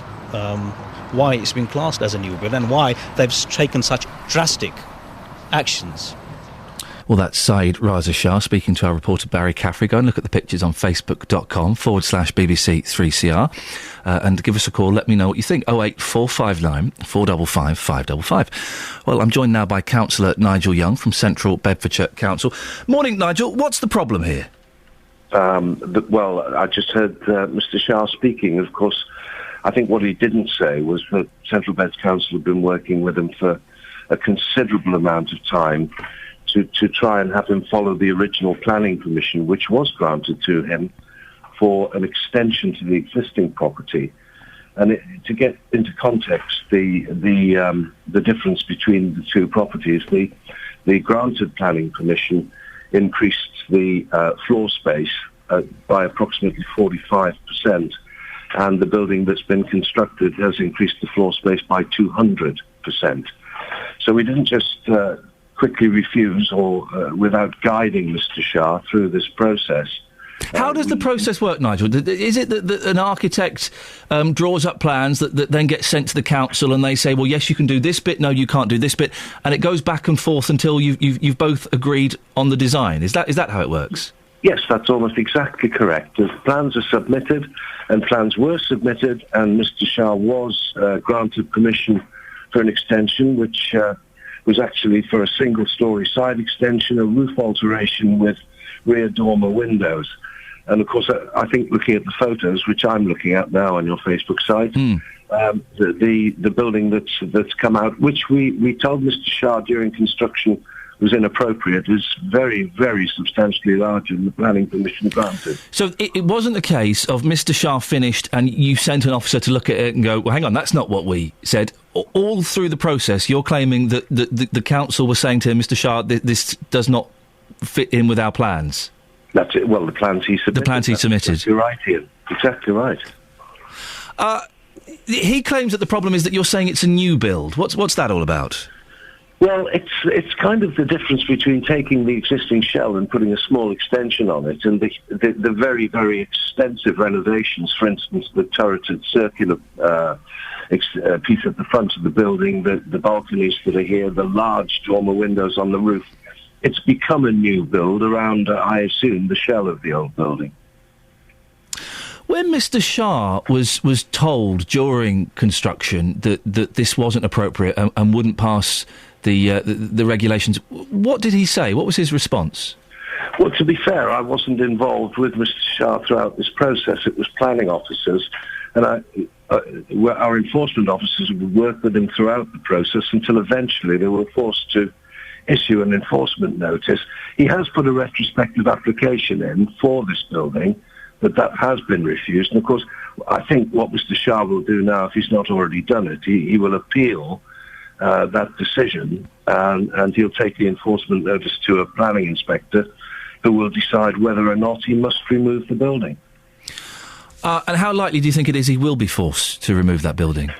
Well, planning regulations are quite clear about the size of extensions in the green belt. So you are allowed to extend in the green belt, but you can't extend much more than a certain amount, which I can't exactly remember, but 45% was acceptable extension in the Greenbelt, 200% is not. Is it? There might be some people listening, Nigel, who are thinking, "Oh, this is a little bit unfair. This is bureaucracy. It's not particularly dominated. I mean, it's a big house. There's no denying that. But it's obviously situated on a big bit of land. It doesn't seem to be affecting any of the neighbours. Can't you just, kind of slap his wrists and let him keep it up?" No, and 11 neighbours have in fact objected. Again, looking at the photograph, you'll see that smaller flat roof building was shielded by trees. Driving down Barton Bypass, heading south towards Luton, the new building dominates the skyline and is very, very visible from the bypass. And the principle of development in the Greenbelt says that cannot be uncontrolled. So a small extension would have been fine and it would have been properly screened. But building this way, it really is, in an area of outstanding natural beauty, really does dominate the scene. And just in terms of whether or not people would be sympathetic to the house and the building, we're in a quasi-judicial role. We follow whatever rules and laws the government lays down at the time, and we advise people that is the case. And it's like all things. If the law says you can't do it and you do it, then there are consequences. You say 11 neighbours have complained. Those are formal complaints, are they? Yes, and the parish council similarly. Is this unusual, Nigel? Do most people adhere to the planning regulations, or do some people try it on? Well, some try it on, but the vast majority do adhere to planning regulations, and we've got a team that will work with them whenever an application is submitted. I mean, in the case of extensions, I have to say, it's usually arbitration between neighbours. It's very unusual, and I haven't come across in my experience, for something of this size to be built, despite the advice that we've been giving. Nigel, thanks very much for your time. Councillor Nigel Young from Central Beds Council. You can have a look, facebook.com/BBC 3CR. It is big. There's no denying it. It is substantially bigger than the original property, and it's very distinctive. Kevin says, it looks like they've made changes for the better, but the changes are more than just a couple of walls, and they should have waited for planning permission. If you get declined, you don't just ignore the decision. And he says, as stated, it's not just a minor extension like an extra room or converting a garage. Rules are rules. He's clearly taken the P. Trevor says, I've got no time for these sorts of people. All the workers were illegal immigrants from Asia. They lived and slept in the garage. Well, Trevor, now that's quite a big accusation to bandy around. Where on earth did you get that from? I do hope you've got some facts to back that up. I'd be surprised if you did. It's a ridiculous thing to say. Jenny says, what was the impact on his neighbours' properties? Well, we've just heard 11 neighbours have complained. And let's pick one more. Stephen says, no sympathy. Rules is rules. End of. Go and have a look. What do you think? If what Nigel Young was saying there is true, that the council all the way through it were going, Mr Shah, this isn't adhering to the plans that we'd agreed, then it is difficult to have sympathy with him. Isn't it? 08459 455 555. It's 7:15. I'm Iain Lee. This is BBC Three Counties Radio. Let's get the travel news now. Here's Adam. Travel news for beds, cards and bugs. BBC Three Counties Radio. Looking at the cameras and the speed sensors, it's still quite slow on the M1 southbound from junction 10 past the Luton Airport spur towards 7 at Hemel Hempstead. The A414, a little bit busy round there as well. Harpenden, the A1081 St Albans Road southbound, heavy traffic as you approach Station Road. Things looking busy on the A1M as you go past Stevenage, junction 7. And if you're continuing all the way into London, expect delays in Boreham Wood. There's heavy traffic from Stirling Corner down to Mill Hill Circus. M25 is steadily getting slower from the M11 all the way through to Enfield into the roadworks, then from the M1 to Kings Langley, junction 21 to 20, and from Maple Cross to the M40, junction 17 to 16. No delays through the works on the M40 as yet this morning round junction 7 at Tame, and if you're commuting by rail, trains and tubes running to time. Adam Glynn, BBC Three Counties Radio. Thank you, Adam. Right, 7:17. It's Thursday, the 19th of September. I'm Iain Lee, and these are your headlines on BBC Three Counties Radio. A house built without the correct planning permission could be demolished following a ruling by Central Bedfordshire Council. Buckinghamshire Healthcare NHS Trust could be placed under new management. It's part of a plan being announced by the Health Secretary Jeremy Hunt today. And in sport, Jose Mourinho says he's confident Chelsea will still qualify for the Champions League knockout stages despite their shock 2-1 home defeat to FC Basel. Coming up, what do you call your remote control? BBC Three Counties Radio.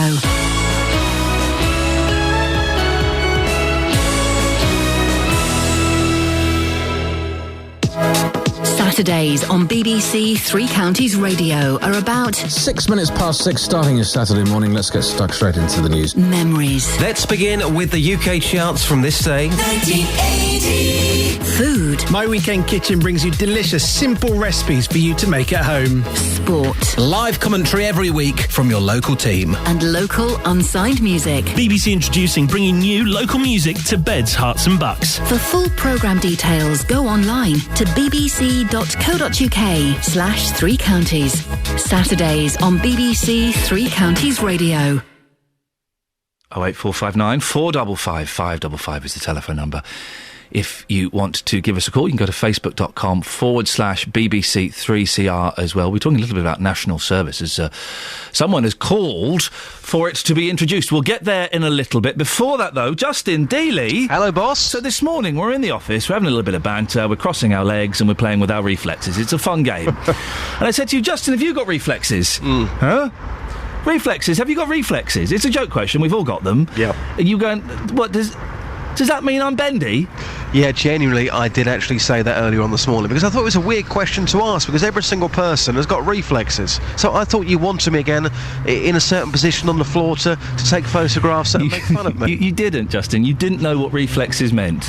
You didn't know what it meant. Well, you know, if you move your arm or you blink or you sneeze, they're all reflexes, aren't they, surely? You were getting technical with me. Yeah, yes, I was getting technical with you. That's correct. I was using the Latin word reflex. Now, we've asked you to go out this morning and ask people if they have reflexes and to test them. Yeah. Did anybody comply? Yes, they did actually. I got that look of, excuse me, yep. and then suddenly they got it, because of course we do things differently on this programme. So I've been out this morning testing people's reflexes. Iain, this is what happened. Warren, good morning to you. You're a policeman. I'm on my best behaviour, aren't I?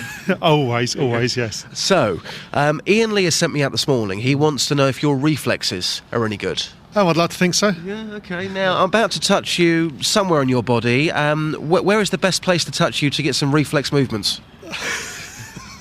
I don't know, try an arm. Try an arm. Whereabouts on the arm? About there. About there. OK, here we go.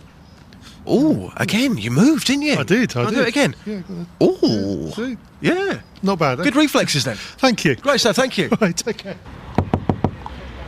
Hey, Zach, you're a taxi driver. Can you just pop out for a second? Yeah, sure. OK, Zach, I'm from the Iain Lee Breakfast Show, which is big round here. Yeah. What are your reflexes like? Are they any good? They're okay. Is there a certain part of your body, if I touch it, will suddenly just move automatically? Yeah, probably like my legs or my arms, probably. Would you mind if I was to test your reflexes now? Would that be okay? Yeah, that's okay. Yeah. So I'm going to hit your leg. Can I just confirm, if I do break anything, you're not going to sue me? No, I'm not. OK. I'm going to hit your leg. Here we go. Ooh. Ooh. Wow. Your leg was moving then, wasn't it? Yeah, it was, a natural part of you that just moves. Can you score the sensation out of 10 for me? Was it enjoyable for you? Not really. I would give it a 1 out of 10. 1 out of 10? Yeah. Oh. I thought it was getting on well. Thank you very much. Cheers, thank you. 1 out of 10? Yeah. He was a little bit grumpy, wasn't he? He was a bit grumpy because, you were saying earlier on that you play with your reflexes for fun. Yeah, I love it. There's somebody scoring his reflexes at a 1 out of 10. I've got a long train journey today. I'm going to Leeds later on. I'm going to spend most of that journey playing with my reflexes. I'm going to get my reflexes out on the train and just flash them all over the place. You are a crazy man. That's the way I like to live, Justin. Thank you very much indeed. 08459 455 555 is the telephone number. Now, look, here's something that pops up every now and then. Should every young person in Britain be forced to take a year out to do charity work, care for the elderly, or serve in the armed forces? Well, that's what the Conservative MP Philip Hollowbone would like to see. He's put forward a private member's bill to reintroduce compulsory national service. But there's growing support for the campaign against the bill. 30,000 people have now signed the petition. Well, what do you think? Is it a good idea to bring back national service? I know I would have hated it. Would have hated it. Maybe you did it, and you think it'll bring a bit of discipline back. Surely you'll just have, if they're forced to do military service for you, just have a bunch of grumpy, disrespectful teenagers standing there and they don't want to be there. Yeah, whatever. Attention! Yeah, whatever, Gov. Andrea's in Hitchin. Good morning, Andrea. Good morning, Ian. Should we bring back national service? Too right we should. Why? Well, because it gives them a little bit of grounding, doesn't it? I mean, all these kids that go off the rails or are overeducated and have no experience, it gives them a little bit of grounding. It gives them a good start. It brings them into the working life of being a big adult, you know, a little bit better, in my opinion. But surely, they should. Most young people do get a good grounding. There's only a few that are little oiks and little so-and-sos.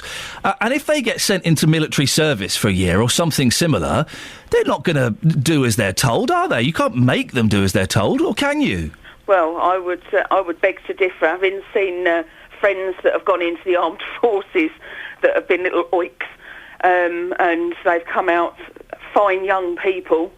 I would beg to differ on that, because they have to do as they're told. You know, it's only at the end of the day, it's only a year. It's not, you know, you're not asking them to go into the army for the rest of their life.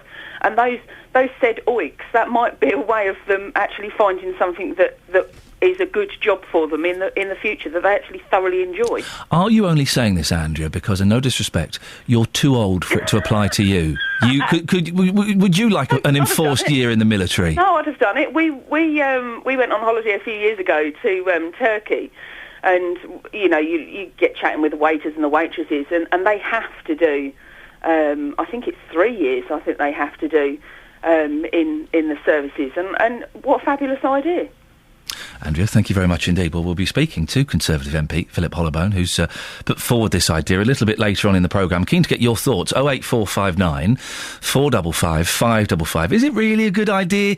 It's a very old-fashioned idea. They do it in the continent. They do it in Turkey. I know they do it in Greece. I think, is it 18 months, 2 years? They do it in Israel, and Israel's a proper full-on military kind of service you have to do. You kind of have to think two things. Would you like to do it?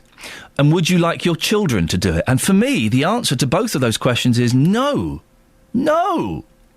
I wouldn't like... And Mr Hollowbone MP is suggesting that it could be charity work as well as armed forces. But a year of your life stolen from you, forced to work for the government, possibly in a military environment, I wouldn't like that. 08459 455 555. Probation officers across Beds, Herts and Bucks will protest today over fears the service is about to be sold off to private companies by the government. The Justice Secretary says he wants 70% of the probation service to be run by companies like G4S and Securicor. The officers say that could mean the service won't be as good and their jobs could be at risk. Well, Bob Turney is a former burglar who was in prison in the 70s. He went on to become a probation officer and has now retired. Morning, Bob. What difference did the probation service make to you when you were an offender? Oh, it was just totally my saviour, really, when you think about it. I mean, I had this probation officer, she was and contacted me over a 10-year period and really turned it around for me. She inspired me, actually, to go on to be a probation officer. Well, how did she turn it around? What practical help do they give? Well, she just... because I was living such a chaotic life, I was drugs, alcohol, stuff like that, you know. I'm a typical offender, Ian. You know, I ticked all the boxes. I am profoundly dyslexic, fell through the education system. Anyway, in my chaotic life, she was the only stable influence there. You know, she was just stable. She was just repeating the message to me, and eventually the penny dropped. What do you think would change if the probation service was run by a private company? Well, I think, you know, this thing the government's got, you know, pay for results. I mean, they will tend to cherry pick, won't they, the easy ones to manage. take a typical drink driver. Gets on probation because I've been done for drink driving. I mean, I've had a number of them on my caseload. I guarantee that 90% of them might to return to court halfway through to end for good progress. Yeah, the very essence of what probation is about is people like me that live very chaotic lifestyles, and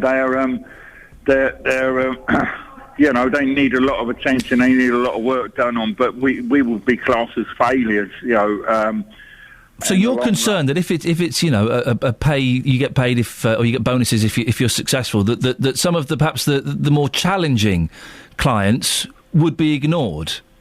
Well, it wouldn't be ignored. They'd just be breached straight back to court and sentenced in another way. This is what my concern is, because you're going to privatisation. They're all talking. It's all about making profits. It's all about this, isn't it, with private enterprise, rather than the good old slog probation officer that works very hard trying to keep people, trying to help people to get over their problem. The government does have to save money, of course they do. Is there any way that the current probation service could be streamlined to save cash? Not really. It needs to be more funded. See, the trouble is we use prison far too often in this country for some crimes. I mean, particularly there's a lot of people in prison with mental health issues. They need to be taken out of the system and dealt with appropriately. I mean, you've got the prison staff. They can't take and pick and choose who's going to turn up their doorstep at night. They're not trained to deal with mental health people. So it's all that you need to look at. Then there could be good, strong community sentencing, restorative justice and stuff like that could come on mainstream. But it'll all cost. But in the long run, it'll be a lot cheaper because you'll be saving money on prisons. Bob, thanks very much for your time. Bob Turney, former burglar. Went on to become a probation officer, is now retired. Well, we did ask the Ministry of Justice to provide a statement several times, but they didn't come back to us with any information, so thanks for that, guys. 08459 455 555. This is BBC Three Counties Radio. It's time to get the latest travel. Travel news for beds, cards and bugs. BBC Three Counties Radio. Still busy on the M25, anti-clockwise. Very slow-moving traffic from back before the M11 now, through to Enfield and the roadworks which start at junction 25. It's then slow once you're out of the roadworks from the M1 to Kings Langley, junction 21 to 20, and Maple Cross to the M40, junction 17 to 16.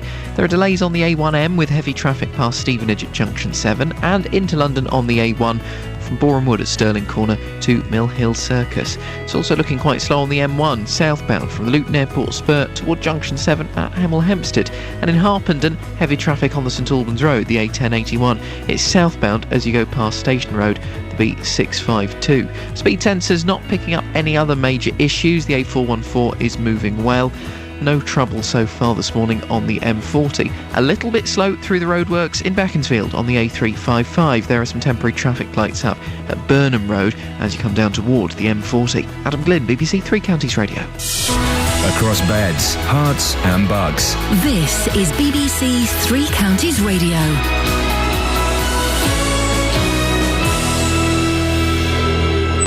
It's 7:30. The headlines. I'm Richard Williams. A Luton man could be forced to demolish his home because he did not get the correct planning permission.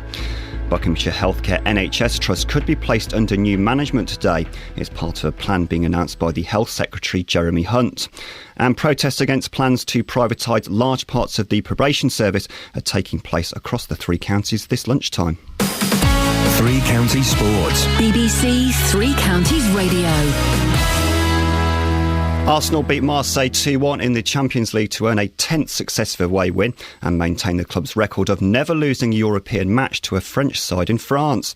The goals came in the second half from Theo Walcott and midfielder Aaron Ramsey. Manager Arsene Wenger thinks the Welshman is improving with every match. Honestly, I didn't expect him to score so many goals. Especially has improved, I think, in his passing, in his technical quality.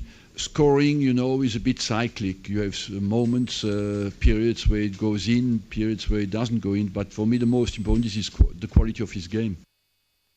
Jose Mourinho says he accepts responsibility for Chelsea's surprise 2-1 home defeat by Basel in the Champions League.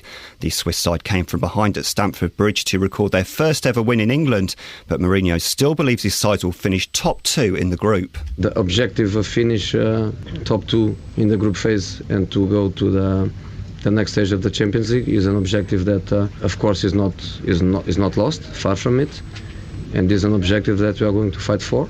And is an objective that I believe very, very much that we are going to achieve. MK Dons chairman Pete Winkleman says the latest plans for more retail developments to Stadium MK won't mean a windfall for the football club. Crown Estate are funding a £25 million leisure complex at MK1. They're also buying the fitness centre there for £7 million. But the Dons chairman says although this will help the football side of the business, it won't mean big money transfers. Over the last few years during the recession, we've had to run much heavier banking, to make sure that we could keep delivering everything that we've promised at the stadium and cover the football club losses and everything else. So it's gone into reducing the debt levels of the business, which just makes us a little bit more competitive and a little bit more able to cope with the twist and turn that the football will no doubt throw us over the next 12 months. Queen's Park Rangers are the new championship leaders after a goalless draw with Brighton at Loftus Road, whilst a 96th winner from Adam Lafondra saw Reading snatch a 1-0 win over Leeds. And in cycling, Bradley Wiggins leads cycling's Tour of Britain going into the 5th stage today. The 177-kilometre ride through Wales finishes in Caerphilly. Mark Cavendish won yesterday's 4th stage in a sprint finish. There's more at 8. Call 08459 455 555. BBC Three Counties Radio. Morning. Well, we're talking national service in a bit. Do you think it's a good idea? Well, one Conservative MP is calling for it to come back. But before that, on the subject of Mr Shah and his house, if you've not seen it, facebook.com/BBC3CR, pictures of before and after. He's had a little bit of work done to it. And the council are saying, well, hang on, this isn't the plan that you gave us, Mr Shah. Take it down. Not much sympathy for him. We've got some texts, 81333. Start your text 3CR. Why does Mr Shah believe he can do what he wants when the rest of us have to wait for planning permission? I've seen many so-called brick sheds that resemble bungalows on show in back gardens down the busway. I bet they have no planning permission and the council know about them, I suspect. I agree with Central Beds in this instance. Get him to tear it down and make an example of him if necessary. Pat. Gary and Luton. Mr Shah should be made to tear the extension down. He tried it on and was warned, but thinks he's above the rules we all have to play by. Tough. Pull it down. There's a few Facebook comments. 31 Facebook comments, which is a lot for 7:30 in the morning. We'll get to those in a little bit. A few of you on Facebook being a bit sympathetic. Most not. 08459 455 555 is the telephone number if you want to give us a call about that. Now, on the subject of national service, should every young person in Britain be forced to live away from home for a year to do charity work, care for the elderly or serve in the armed forces? Well, that's what the Conservative MP, Mr Philip Hollowbone, would like to see. He's put forward a private member's bill to reintroduce compulsory national service. Well, Philip Hollowbone joins me on the line now. Good morning, Philip. Good morning, Ian. Why do you think this would be a good idea? Well, I think it would be beneficial to the young people who take part, and I think it would also be beneficial to our society as a whole if young people were engaged in this way. In what way? Let's deal with those one at a time. In what way would it benefit the young people involved? Well, they would have a choice about the activity they would do in their year of service. But what they do would be of benefit to society. And what would happen is that every young person, 18 upwards, effectively would have to mix with other 18-year-olds from all across the country, all sorts of different backgrounds, get to know each other, and that would be a life-enriching experience for them whilst doing useful work. So what would the options be in your ideal setup? Well, charitable work, social action, work with the NHS, overseas development activity, work with the emergency services, work with Her Majesty's Armed Forces. There'll be a whole range of different programmes that would come forward. I know I know a few young people, and the significant majority of them would go mental if they were forced to give up a year of their lives, mixing with other 18-year-olds. I wonder, actually, about that. 1 in every 3 babies born today will live to 100. our life expectancy is as never before. And to ask somebody to take 1 year out of their life, when nowadays they could well live to 100, I don't think it's too much. Well, but an 18-year-old isn't going to see it. You know, time moves slower for younger people. They're not going to see that as a 100th, 1% of their potential lifespan. They're possibly, I would imagine, listen, I'm a 40-year-old man, what do I know?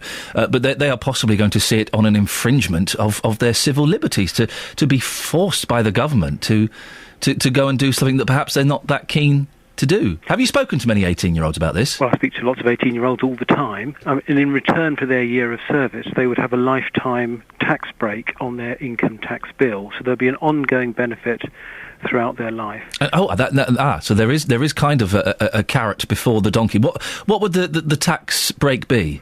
Well, you'd have an increase in your personal allowance of 10% above everyone else.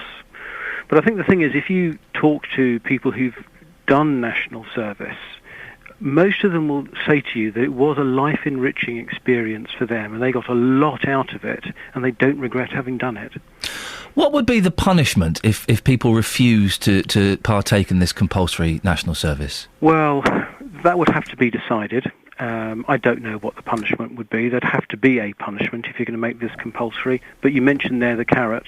There would be a lifetime tax break if you did take part, and I think most people would respond positively to it. And how would this be funded? Or is this just a case of cheap labour?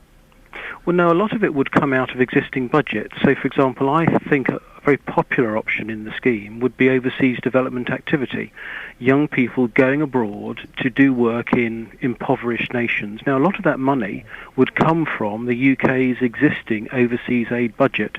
So instead of just pouring money into these countries overseas, we could actually use that budget to actually help train our young people in doing those projects abroad. Is this just another way of kind of cooking the books slightly and keeping young people off the unemployment register? Because they compulsorily have to stay at school until 18, or they will do soon, and then there's another year. So they're kind of tied up in governmental departments until 19, 20 years old. Yes, I mean, I don't look at it in that sort of negative way. I see this as a positive experience for young people, giving them an experience which they wouldn't otherwise have had, getting them to mix with other people from around the country and developing their personal skills. So there'll be a lot of emphasis on getting the basics right, how to look after yourself, timekeeping, self-respect, respect for the elderly. That's the sort of thing I think we need to try and instill into a lot of our young people. How does this go down in other countries? I know that there are some European countries, Turkey and Greece, that still have national service. Israel does, of course. How is it received by young people there? Well, the national service in those countries is very much militarily based. So in Israel, for example, if you're a woman, you have to do 2 years military service. If you're a man, you have to do 3 years. And that's very much in the army. Now, this new national service bill isn't about that. Whilst there's an armed forces option, there are all sorts of other options to do with social care, charitable work, working with the NHS and so on. Philip, thank you very much for your time. It's an interesting idea, and we'll put it out to you now, dear listener. What do you think? 08459 455 555. That's Philip Hollowbone, who is a Conservative MP. He would like to see the reintroduction of national service. Not necessarily joining the army, although that could be a possible option. But it's doing service for your nation in the truest sense, working for charities, working in the NHS, possibly doing something within the army, going abroad and helping impoverished countries there. It sounds like a nice idea, but if you're doing charity work and voluntary work, surely you can only do it to the best of your ability if it's through choice, if you are driven to do it. You suddenly get dumped in Africa for a year, and you don't want to be there, but it seemed the best of a bad lot. You're not really going to give it your all, are you? And I don't think I'd want to impose some of our 18-year-olds on Africans, on the NHS. Some of them are flipping horrible. 08459 455 555. Brian's in High Wycombe. Morning, Brian. National service. Good idea? Well, a lot of it depends on the economics and how much is involved on the exchequer. But it didn't do me any harm, and in fact, did me a lot of good. It changed my career, and set me on a good path. Well, what path did it set you on, Brian? Well, I was a clerk when I went in, and after 2 years came back, went into that office, transferred to the drawing office, and had a life in engineering, and finished up, at public inquiries and things. The world was, with the greatest of respect, sir, the world was a different place back then, wasn't it? And to bring it in now, when we have so many freedoms that perhaps we didn't have, 60 years ago, it would breed a lot of resentment, wouldn't it, with the young people? I don't think it could be. It obviously couldn't be done in the same way. I think it's this weather community service, and whereas nowadays with my grandchildren, they're a little bit older, 2 years older, and they're going off to university is a big thing. All we missed, they look after them, and wouldn't they? It was just get down to the station, get up to King's Cross, go up to Catterick, and I sent a letter home once a fortnight. No mobile phones and things, no contact apart from transfer of letters once a week. But you had emails, though, didn't you? Pardon? No, I'm teasing, of course. So it was a different world back then, and if you were away from home, you were away from home, weren't you? As to whether it could be done as a community service, I don't think it could ever be fitted in now into modern life. But Brian, thank you for your time. Brian in High Wycombe, it improved his life. Listen, I'm all for young people volunteering and doing stuff and helping out the local community and cleaning, canals and going working in a local hospital and playing with the kids and stuff like that. But it has to come, surely, from a place of wanting to do it. If you're there resenting it and, kind of rolling your eyes every time you're asked to do something and dragging your feet as you walk to the canal to pull dead cats and shopping trolleys out, if that's your attitude, it ain't gonna work, is it? You need to be committed to it. You need to want to do it. And part of me does worry, this is cheap labour. This is the same thing as getting people to work for their job seekers allowance. You've got to work 30 hours a week to get your job seekers allowance, or that's one proposal that's being put forward. Is this not just the same thing? We keep the unemployment figures down because we know there's a problem with people under the age of 21 who are unemployed. This keeps the unemployment figures down. They don't have to sign on. We save a few quid. Cheap labour.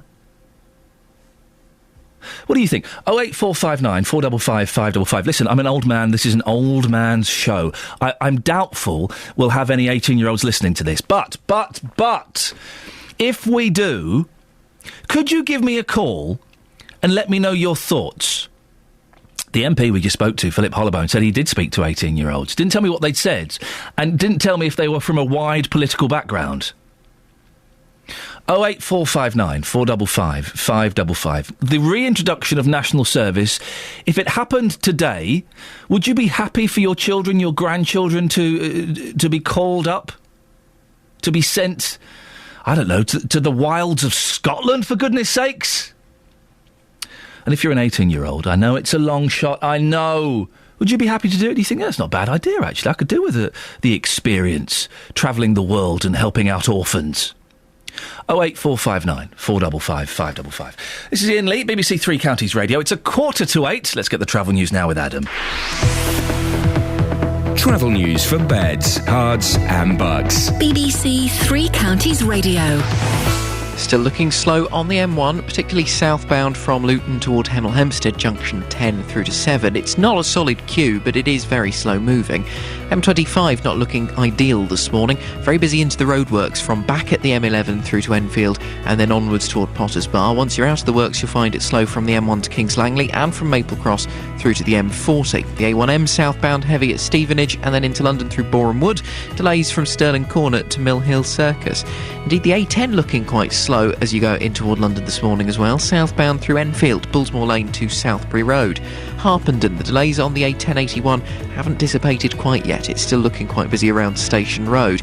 London Coney roundabout starting to slow a little. The A5 getting a bit busy round Markyate and indeed through Dunstable, though it's not looking too bad in Dunstable at the minute. And things around Bedford and Milton Keynes for the moment are looking good. Trains and tubes, they're doing well. Adam Glynn, BBC Three Counties Radio. Thank you, Adam. Right, 7:46, it's Thursday, the 19th of September. I'm Iain Lee.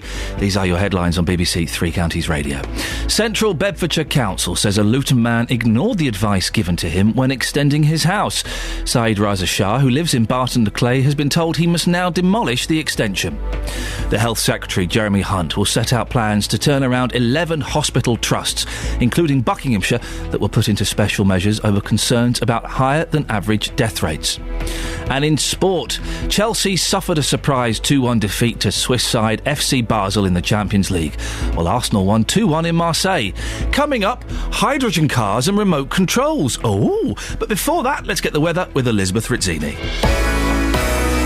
Beds, Herts and Bucks weather. BBC Three Counties Radio. Hello, a very good morning to you. Well, we do have some rain on the way a little bit later on. That's going to be pushing into northern areas of the three counties over the next couple of hours or so, and eventually it will be just about everywhere as well, but certainly a dry start, or mostly dry anyway.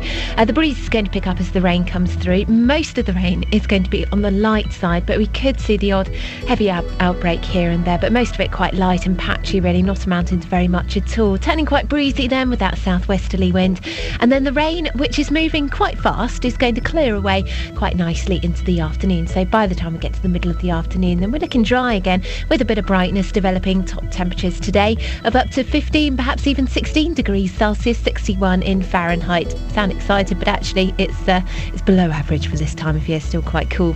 Now into this evening and overnight, we've got some clear spells around. The breeze will be dying down. Temperatures again dropping into single figures. So rather chilly start to the day tomorrow, but tomorrow and indeed the next few days after that are looking dry. Always more cloud around than sunshine, unfortunately, but temperatures creeping up slowly as we get towards the weekend. By Saturday we're looking at 20 degrees, and Sunday we could be up to 22 or even 23 degrees Celsius.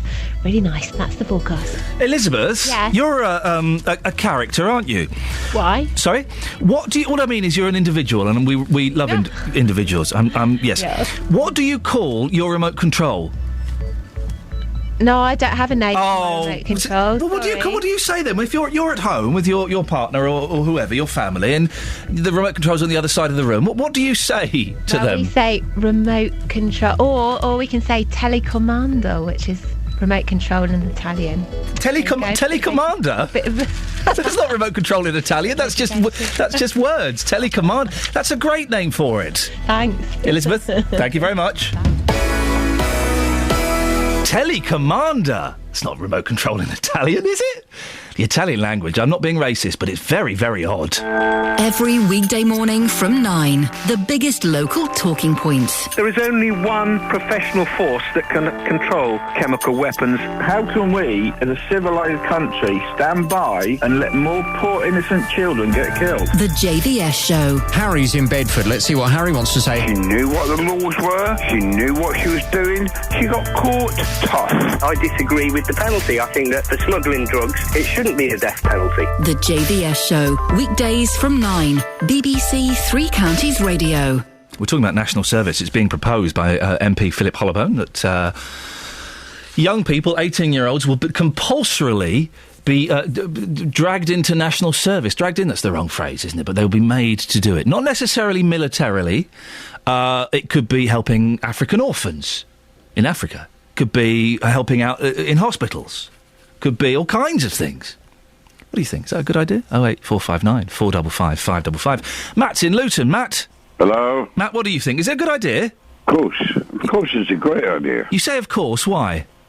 Well, it'll put respect back into the youngsters today. They got no respect for anything or anybody. I know you're going to disagree, because you always disagree just to wind me up. No, I don't. There you go again. But it gives them a really great... It's a marvellous idea. And why they stopped it, I will never understand. You say it gives them respect, but I genuinely think that the majority of 18-year-olds do have respect. They do have respect for their elders. They do have respect for authority and for the police, and that it's a minority of 18-year-olds that don't. So should they all be punished because of that minority? Yeah, but your minority and my minority are completely different things. You seem to walk around with one eye shut and the other eye open. Oh. You don't see what we normally see out on the real world. What do you see in the real world in regards to 18-year-olds, Matt? I'll give you an instance. Last night we went for a drink. We and my mate went for a drink, and there was people in the restaurant bar, and the noise was so bad with the shouting with no respect for anybody else. So we had to move to the other end of the bar because of the noise. Did you go over and have a word with them? Oh, I didn't. I usually do, but I thought, no, I ain't doing it. Why? I just can't be bothered. Maybe they didn't realise they were being so noisy. And if you'd said, sorry... Ian, of course they did. Well, but if you'd have said, look, sorry, lads, you kind of ruining things over here, you never know. They might have said, oh, I do apologise, so, we'll turn the volume down a bit. Yeah, but we might have started trouble because the old story is we have lost all respect for elderly and other people. I like to look for... if they have national service. Matt, I like to look for the best in people, and I genuinely believe that the majority of our 18-year-olds in the three counties and in this country are hard-working people who want to better themselves and better their society. I believe that. So do I, Ian. And I want to believe it even more. If people are forced to give up a year of their life, isn't that going to build resentments and possibly encourage them to lose respect because they're having a year of their life stolen? No, they won't. It'll give them respect for what they've got to look forward to. Freedom. Freedom. So bag them up for a year, gives them... something back, Ian. Give something back. Did you do national service, Matt? No, I would have done, but it stopped when I come to this country. You could have... did you go and give up a year of your life volunteering after it stopped? My life every year, Ian. I've had more respect for this country than anybody No, but else. did you say national service stopped before you were asked to do it? I'm assuming then you therefore went to the army or went to a local hospital or went somewhere and said, what can I do for the next year? No. You didn't? No. I became a butcher. I was disciplined then, probably. But apart from meat, what does butchery give to society? Respect for others, because you got customers. Because you got big knives. And people like yourself. Well, Matt, I'm glad you respect me. Thank you very much. Always a pleasure. Cheers. Ta-ta. Matt in Luton. 08459 455 555. It's interesting, isn't it? He didn't do national service, but thinks it's a great idea. Didn't go and volunteer for a year. He became a butcher. I do like talking to Matt. Thank you for that. Now, is it too expensive to go green?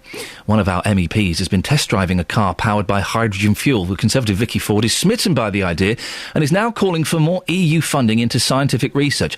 Well, cars made by Toyota, hydrogen cars, will be on the market by 2015. Fancy one?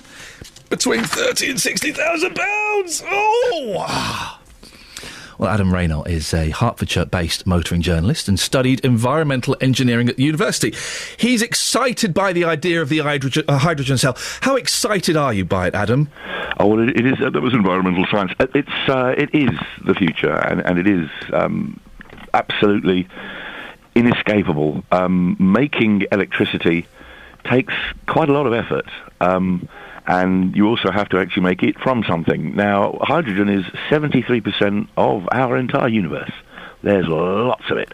Getting hold of it and putting it through a car and making it actually work is still pretty emergent. And whilst that particular brand of motor car have managed to get us all over the wireless, it was actually Hyundai and their iX35 what done this first. Yes. And in Scandinavia, they were showing it off to Barack Obama.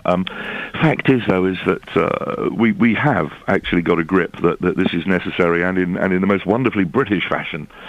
Just like on the Beeb last night on the telly, we really do have a wicked grip on having more science and scientists and being better at it for the amount of us there are.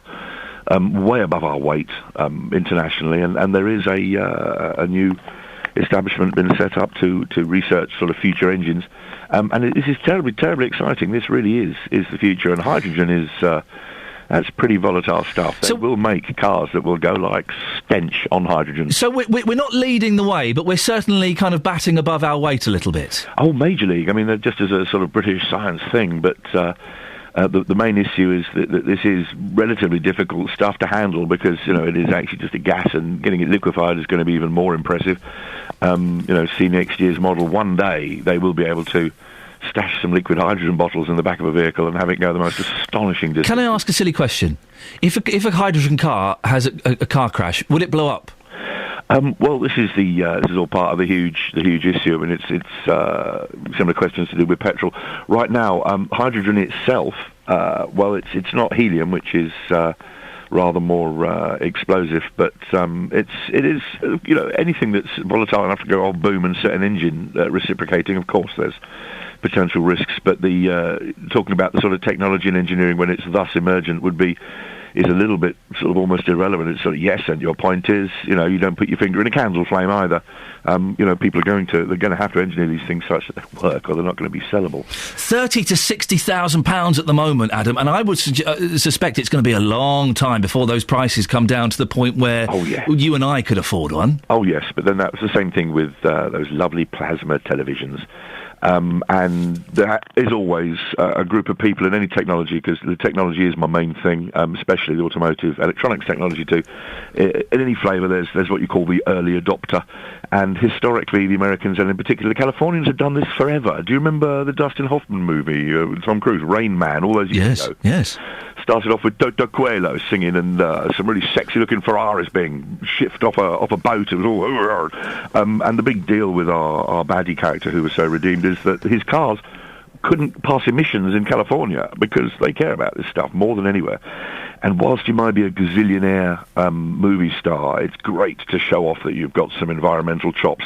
And poor old Toyota have had their Prius pilloried and taken the rip out of for Hollywood A-listers owning monstrous cars, and you're driving the Prius to work, Adam, I've got to say, we've spoken a few times. You are genuinely excited about this. I've never heard you so buoyant on a subject. No, I love it. It's the fact is that digging up a fossil to run our entire society seems strange and silly to me since I was 9 years old. I'm 50 now. I was kind of wondering whether we're going to get to the point in my own lifetime where the oil would run out, but we're now indulging in ever yet more desperate ways to get these fossils out of the ground. There's other whole debates and environmental things going on to do with that. I don't know if you've seen the videos of people's taps catching fire in the States. Whether that's going to happen here, we don't know. But the whole point is that fossils are going to run out. They can't not. And there is a lot of hydrogen. There really is a lot of it. Adam, I've got to interrupt you. Sorry to interrupt you there. We are running out of time, but it's nice to hear you so passionate about hydrogen cars. What do you reckon? 60 grand for a car? Would you spend that much? Travel news for beds, cards and bugs. BBC Three Counties Radio. Very slow this morning on the M25 anti-clockwise. Not a massive surprise, it's into the roadworks section from the M11 to Enfield at junction 25. Then a queue from Chorleywood to the M40, junction 18 to 16. Southbound M1 slow from Luton to Hemel Hempstead, junction 10 to 7. In Markyate, it's busy on the A5 southbound at the Luton Road. St Albans Road is still quite slow on the southbound side through Harpenden past Station Road. A1 at the Black Cat roundabout starting to get busy. Then it's a nice clear run past Sandy and Biggleswade until you get to Stevenage, and the A1M slow at junction 7. And into London, round Borehamwood, the A1 is busy again, Stirling Corner to Mill Hill Circus. In Watford, some delays on Beach and Grove, the A411, near the Escort Road junction. Adam Glynn, BBC Three Counties Radio. Thank you, Adam. Do me a favour, go to facebook.com/BBC3CR, have a look at the picture of a house, before and after. This gentleman's been told he has to pull the house down. What do you think? Local and vocal across beds, hearts and bucks. This is BBC Three Counties Radio.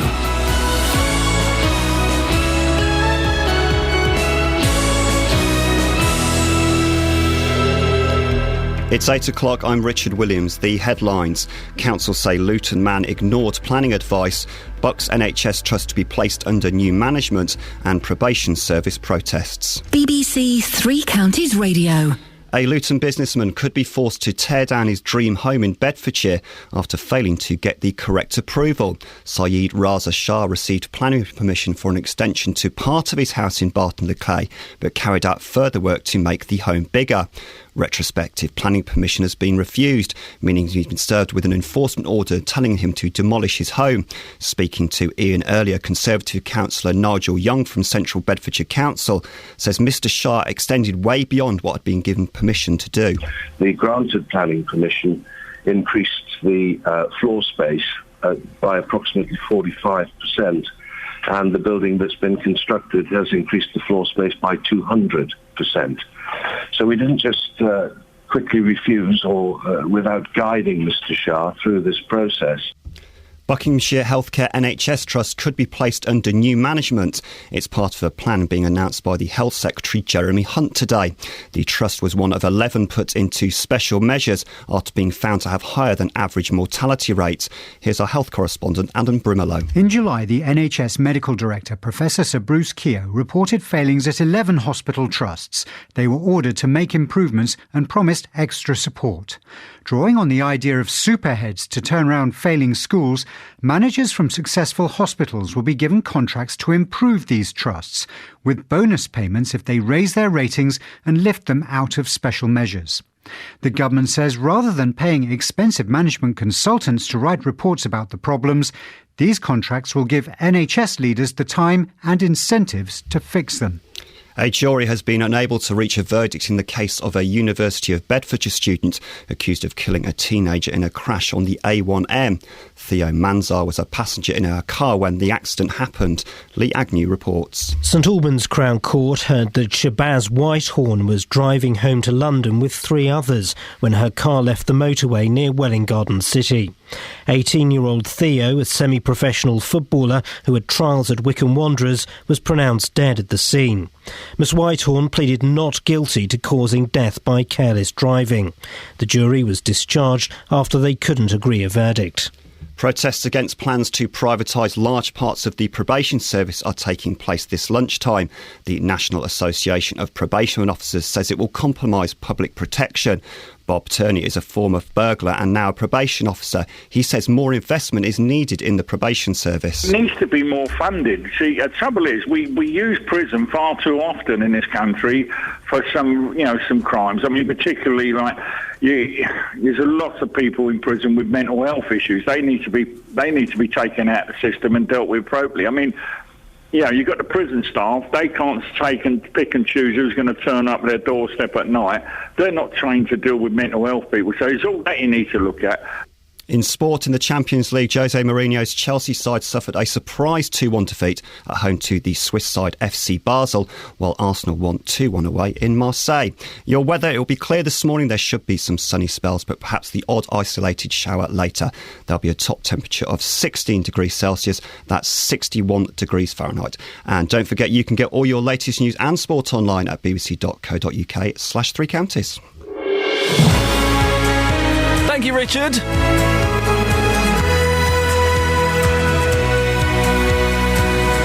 Morning, this is Iain Lee, BBC Three Counties Radio. It's Thursday, it's the 19th of September, here until 9 o'clock. Then JVS is taking over, he's back today. But before then, let me tell you what's coming up. A man from Bedfordshire has been told he has to demolish his house after planning permission for an extension was rejected. Well, it's his home. Is that fair? The pictures are up on the Facebook page. You can go and have a look at that and let me know what you think. Successful NHS hospitals in England are going to be paid to help improve those that are failing, including those run by the Buckinghamshire NHS Trust.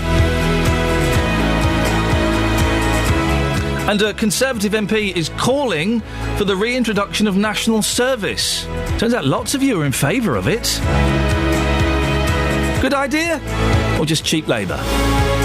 Facebook.com/BBC3CR. You can send me a text, 81333. Start your text 3CR. Or you can give me a call, 08459 455 555. Across beds, hearts and bucks. This is BBC Three Counties Radio. We've been talking about hydrogen cars after an MEP, Vicky Ford, has been driving around in one and is calling for more EU funding into scientific research. Before the news, we spoke to Adam Rayner, Hertfordshire-based motoring journalist. Well, Wendy is in Watford. Wendy, you want to pick up on something that Adam said? Well, I'm hoping, Iain, that he just made a slip of the tongue, but he made a comment about helium being more volatile than hydrogen. He did say that, didn't he? Well, helium is an inert gas. It doesn't react with anything unless huge amounts of energy are put in, which is why it's used in children's balloons, because it's safe. I'm sure that people remember the Hindenburg disaster in the late 30s in Germany. Remember it well, yes. When a hydrogen-powered balloon, a hydrogen-filled balloon exploded. Yes. So I do think that hydrogen is possibly the way forward. But helium is certainly not something we could ever put in our cars and run our engines off them. It would just make the exhaust sound all high-pitched, wouldn't it? Like Mickey Mouse. Yes, Is that what would happen? I'm wondering whether he actually meant to say methane. Right, he possibly got those things. Possibly. We're running out of helium, aren't we? Helium has to be mined, yes, and it's not very... I find that so mental. There are helium mines. Absolutely, yes. It comes out of the rocks. So it's not like you walk into a cave and it's you have to suck the helium out. It's kind of compressed into rock, is it? I must admit that you lost me there. I presume that it's in pockets. Oh. Pockets of helium. And of course, all this party fun that we're having with them... Yes. Where does the helium go when it gets out of the balloons? Out into space. Yep, so we're losing it. We're losing it. We are losing it. So we're running out of that. We're running out of oil. Wow. Biomass is a good idea, but that's still causing some issues. Electric cars are actually produce more of a carbon footprint and are less efficient than petrol cars. Oh. Because we have to produce the electricity, and at the moment we're doing that burning coal. Wendy, can I ask you one more question before I let you go? Absolutely. What do you call your remote control? I just call it my remote. Oh, do you not have a name for it, like a Remy Conch or a television controller? I'm afraid not, but my car's got a name. Go on. Bessie. That's such a girl thing to do. I've never met a... I have to correct you, then I'll go. Go on. My father called every single car we had Bessie. Oh, so that's why you've called yours that? My dad started it, and he was definitely not a girl. He was a man. Wendy, thank you very much for that. Well, that's the only gentleman I've heard of who names cars. I've met many girls who've named their cars. I've never met a gentleman who does. Have you? 08459 455 555. Thank you, Wendy. That was good. A Luton businessman could be forced to tear down his dream home in central Bedfordshire after failing to get the correct approval. Saeed Raza Shah received planning permission in 2011 for an extension to part of his house in Barton-le-Clay, but carried out further work to make the home bigger. After submitting retrospective planning permission a few weeks ago, which has now been refused, he's been served with an enforcement order telling him to demolish the home. Well, our reporter Barry Caffrey visited him and the house. I bought the house in 2008. It was dilapidated. It had a flat roof, an eyesore. The windows, aluminium double glazing, not eco-friendly. The house needed to be renovated. I sought permission in 2011 and was granted permission to extend. A family of 6. We've only got 7 bedrooms. It was 5 bedrooms originally. We've utilised the space for our leisure and pleasure. The council have an understanding that it's a new build. I've sent 41 emails to the Chief Planning Officer expressing that it's not a new build. All existing walls, foundations, basement, first floor are all existing. We've built on top with planning permission. So you're saying the council are saying this is a new build and you're saying it's not? It's not a new build. So what did you do to extend the house? What did you do to change it? Well, we sought planning permission, as I say, and we've extended on the right-hand side 5 metres. Okay. We were also given permission to build on top, a pitched roof, and we've utilised the space on the roof and made bedrooms. So at the moment you've got, 1, 2, 3, 4, 5. Are those bedrooms just kind of on the tops? They are bedrooms. Then. And is that a problem with the council, or? No, they have. If you check their refusal notice, they've refused it on the grounds that it's a new build. It's unsympathetic. I mean, I've already started a petition. I've got 3,000 names on the petition to say that it is magnificent. It's not out of place. The building that was here before was always different. The council themselves, when there was objections on my planning permission to say refuse with certain residents, they objected themselves and they overruled and said that all the houses on this road are different and individual. So I don't see how they are saying it's unsympathetic and it's too individual now. I haven't just crammed bedrooms in. It looks bigger than it is. It's only 7 bedrooms, just enough for my family. We've got 1 reception hall, we've got 1 lounge, we've got a gym, I've got a carport and a garage, a kitchen diner. And I don't see what the issue is, why it's been classed as a new build and why they've taken such drastic actions. Well, that's Saeed Raza Shah speaking with our reporter Barry Caffrey. Not much sympathy on Facebook. There was a little bit to start with, not a lot now. We'll get to some of those comments in a bit. I'm joined now by Justin Wickersham, who is a chartered town player with Optimist Consulting in Bedford. Morning, Justin. This is a case where the owner of the house says he extended it with planning permission and insists it's not a new build. The council says it is a new build, and that throughout the process they were saying, you can't do this, you can't do this. What can be done now? Good morning, Ian. Thank you for inviting me on. This is a case which I've had very little involvement in other than the last 24 hours, where I've seen it on the television, as many people have, and have looked very basically into some of the details.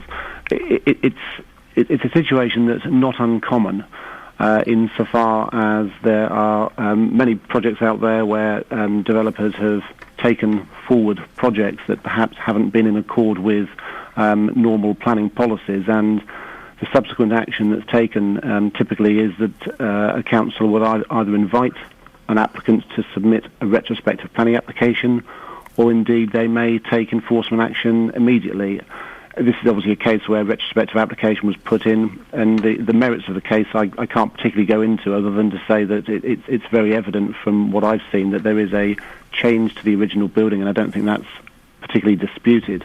Well, I guess one excuse could be that planning regulations are a little bit murky, but they're not, are they? They're quite clear-cut. You submit your plans, you either get the thumbs up or the thumbs down. Indeed, the procedures are fairly clear.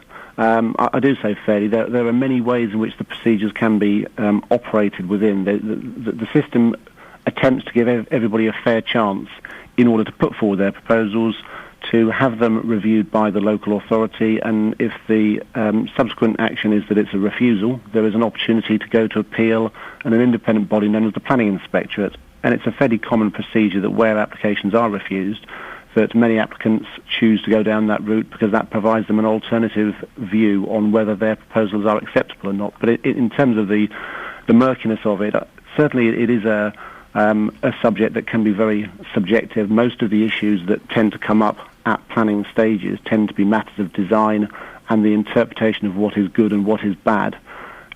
That's probably the one area where there becomes the divisive part of the business, is that people have different opinions. How successful are these appeals for the person who's been told to demolish their house or part of their house?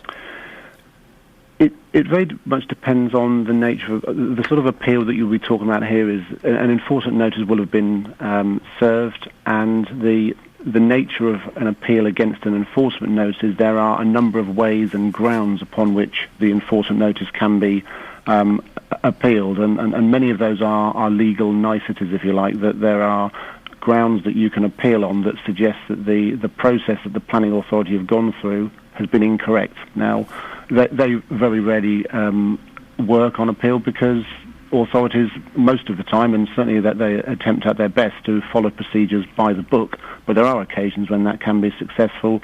The area where appeals tend to be more successful is on the grounds that the consent should have been issued by the authority, and that would be known as ground A, and that would probably be the sort of basis that a case like this would probably fall on. Justin, thank you very much. Justin Wickersham, chartered town player with Optimist Consulting in Bedford. Well, JVS is talking about this after 9. He's asking, is it unfair to make Mr. Shah demolish his house? Let's just pick a couple of the latest Facebook comments. Errol says, no sympathy whatsoever. Why should he be different to anyone else? Rip it down. I'd help. April coughs. That is a bit more than the permitted, so as sad as it is, if permission was refused, it has to go. He knew what he was doing and he pushed beyond the line. And Lisa says, that's taking the pee. That's 3 times, if not 4 times the size, and a total rebuild, not an extension. The before picture has no resemblance to the after picture. Pull it down, fine him, and that serves him right for thinking he's above the planning laws. And Sue Kiff says, crikey, it's huge, but it does look quite nice. Travel news for beds, cards and bugs. BBC Three Counties Radio. M25 anti-clockwise, still very busy in the roadworks from the M11 through to Enfield junction 27 to 25, then slow again, Chorleywood to the M40 junction 18 to 16.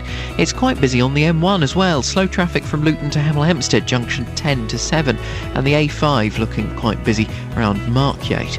A120 westbound Little Haddam queuing at the Ash River Bridge, looking very slow between Bishop Stortford and the A10. Kings Langley, the A41 from the Hemel Hempstead turn toward the M25 at junction 20. There's a fair old patch of slow-moving traffic there. Still some short delays being picked up by the sensors in Harpenden on the A1081, St Albans Road southbound. Looking at the sensors on the A1, delays at the Black Cat roundabout, then on the A1M past Stevenage, then again through Boreham Wood down toward Mill Hill Circus, and it's quite busy to and from High Wycombe and Marlow this morning along the A404, and the roadworks on the A355 in Beaconsfield causing some short delays toward the M40. Adam Glynn, BBC Three Counties Radio. Thank you, Adam. It's 8:17. It's Thursday the 19th of September. I'm Iain Lee, and these are your headlines on BBC Three Counties Radio. Central Bedfordshire Council says a Luton man ignored the advice given to him when extending his house. Saeed Raza Shah, who lives in Barton-le-Clay, has been told he must now demolish the extension. Managers at successful hospitals in England are to be given contracts to turn around 11 failing NHS trusts, one of which is in Buckinghamshire. And in sport, Chelsea lost 2-1 last night to FC Basel in the Champions League, while Arsenal were 2-1 away winners at Marseille. 08459 455 555. BBC Three Counties Radio.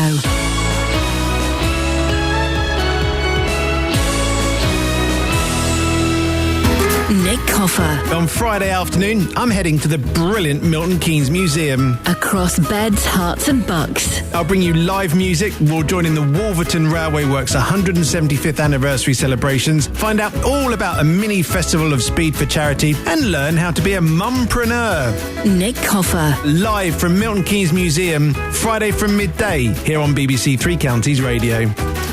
It sounds like fun, doesn't it? I should be having a little piece of that, possibly. Right, coming up after 9, it's Jonathan Vernon-Smith, JVS. Good morning. Good morning, Vietnam. They don't repeat that film anymore, do they? No, they don't. And it was a very big film at the time, and it's kind of disappeared. It's gone. Yes, it's gone. Never mind. Well, if you had been forced to do national service, JVS, would you have embraced it, or would you have been a little bit reluctant? Ooh. I think I probably would have been reluctant. I only lasted a week at the Scouts. I didn't like that very much. I didn't like the Scouts for many, many reasons, some of which are too murky to go into now. No. But did you not like playing with your woggle? Well, not really. But I'm sensing if I was doing national service, they'd probably bog wash me or something like that.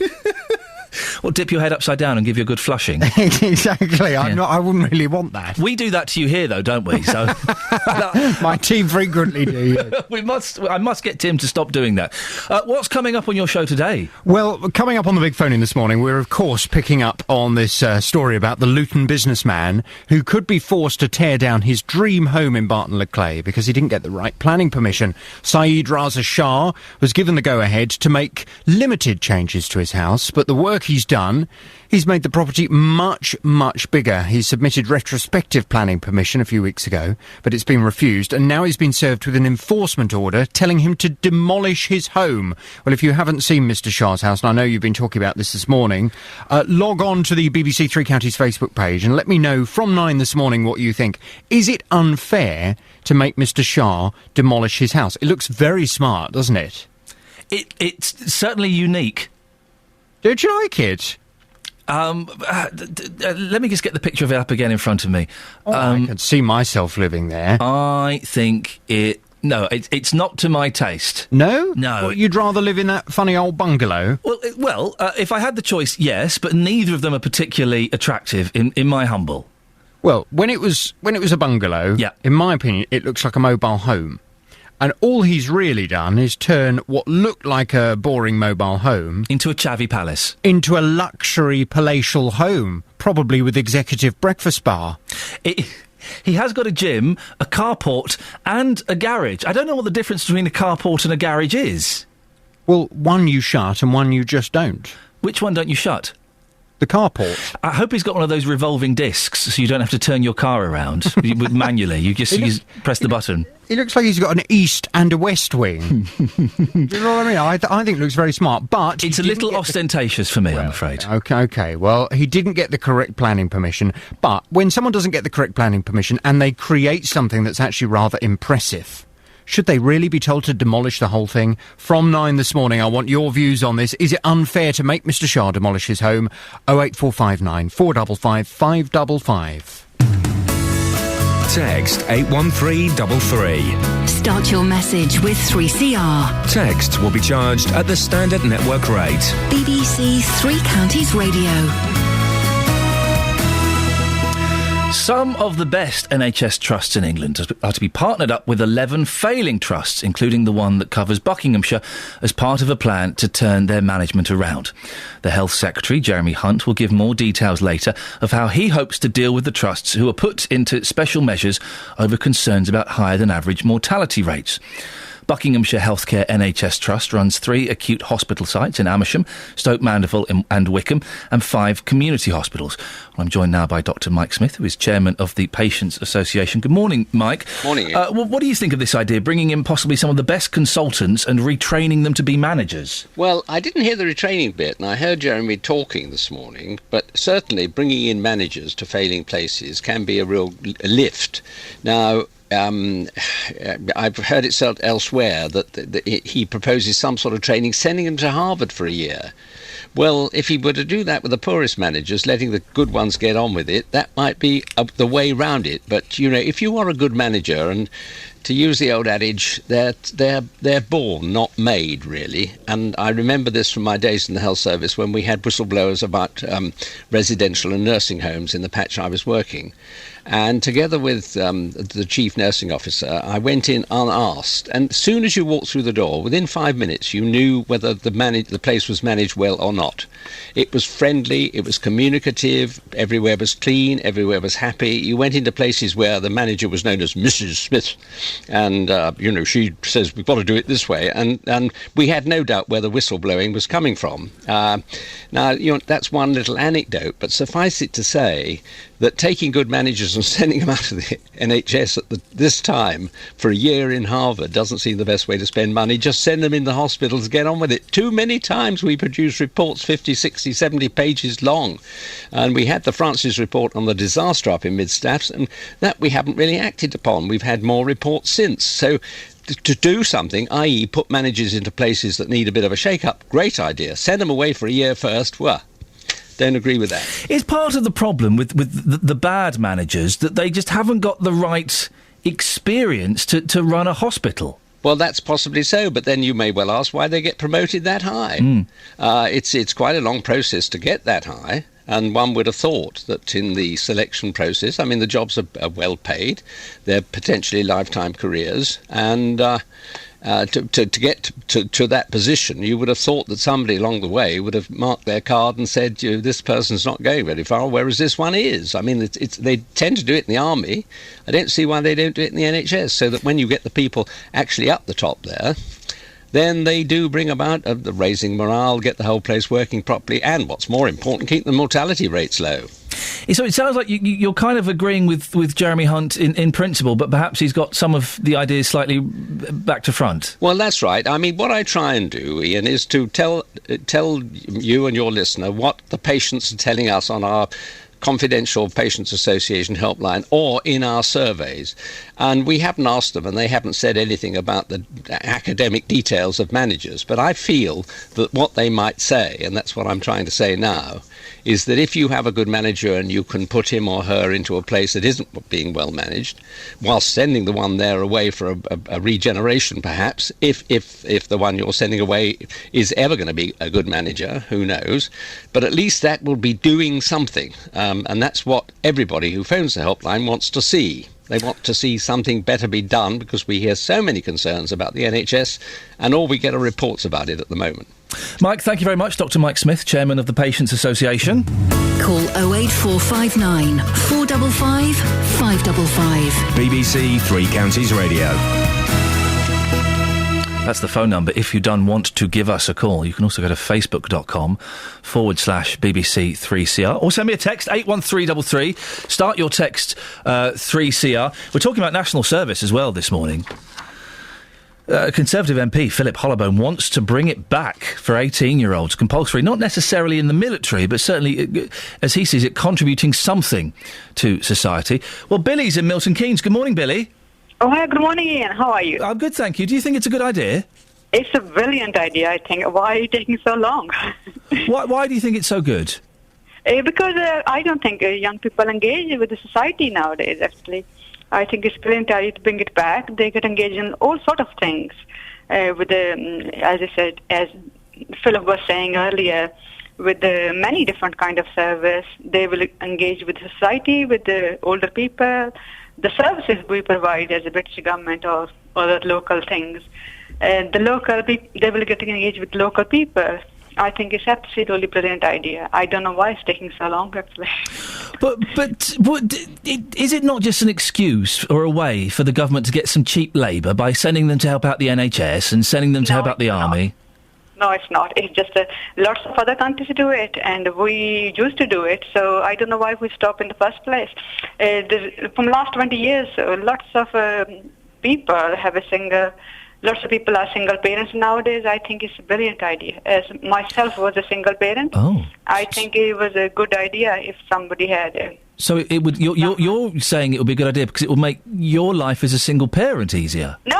It's not about single parent. It's about somebody guiding it. We all should contribute toward our country. That's the big part of it. But if people are being forced to contribute, this is my problem. I'm a big one for people volunteering and helping out in the community. But if they're being forced to do it, well, they're not going to give 100%, are they? And they're going to resent the fact that they're being forced to help out. No, I don't think so. I think they have a choice what they want to do. When you're 17, 18, you have plenty of choices, and you make your mind. And if you don't if you go into something and you don't like it, and you maybe look for a different career, actually. Would you have enjoyed it, Billy, if you'd been forced to do it? I would have loved it if I had a chance to go abroad and I had a chance to do other things, or with the military or air force, whatever. If I could have taken a year out of my life, it would be brilliant. Billy, thank you very much indeed. Billy Milton Keynes is giving it the thumbs up. Well, very few people have that got in touch to say, it's a ridiculous idea. What on earth are you thinking? I would have thought there would have been a bigger backlash about this, but it turns out that the majority of you think it's quite a good idea. There are a few comments on Facebook. I can't get there on the moment because, of course, my BBC computer is not doing as I wish it to do. There's a surprise. Who'd have thunk it? We'll have a look at those after the news. But before that, here's the travel with Adam Glynn. Travel news for beds, cards and bugs. BBC Three Counties Radio. Delays on the M25, anti-clockwise stop-start from well before the M11 now, through as far as Potters Bar into the roadworks, and slow traffic from Watford to the M40, junction 19 to 16. On the A1, delays at the Black Cat roundabout, then heavy traffic once you get as far as Stevenage on the A1M at junction 7, and then into London. Busy through Boreham Wood, Stirling Corner to Mill Hill Circus on the cameras. Little Haddam, the A120 westbound, queuing at the Ash River Bridge between Bishop Stortford and the A10. St Albans Road, this is the A1081 in Harpenden, heavy traffic at Station Road. Southbound M1 looking slow from Luton to Hemel Hempstead, junction 10 to 7. The A5 in Markyate still looking slow southbound around Luton Road, and delays both ways in Dunstable on the A5 approaching the A505 junctions. Redbourne, a bit slow on the A5183 this morning. This is between Redbourne Lane and the M1 at junction 9. The A414 busy round Hemel Hempstead approaching the M1 at junction 7, and the A41 in Kings Langley looking slow as you approach the M25 at junction 20. Trains and tubes, though, are running without delays. Adam Glynn, BBC Three Counties Radio. Across beds, hearts and bugs. This is BBC Three Counties Radio.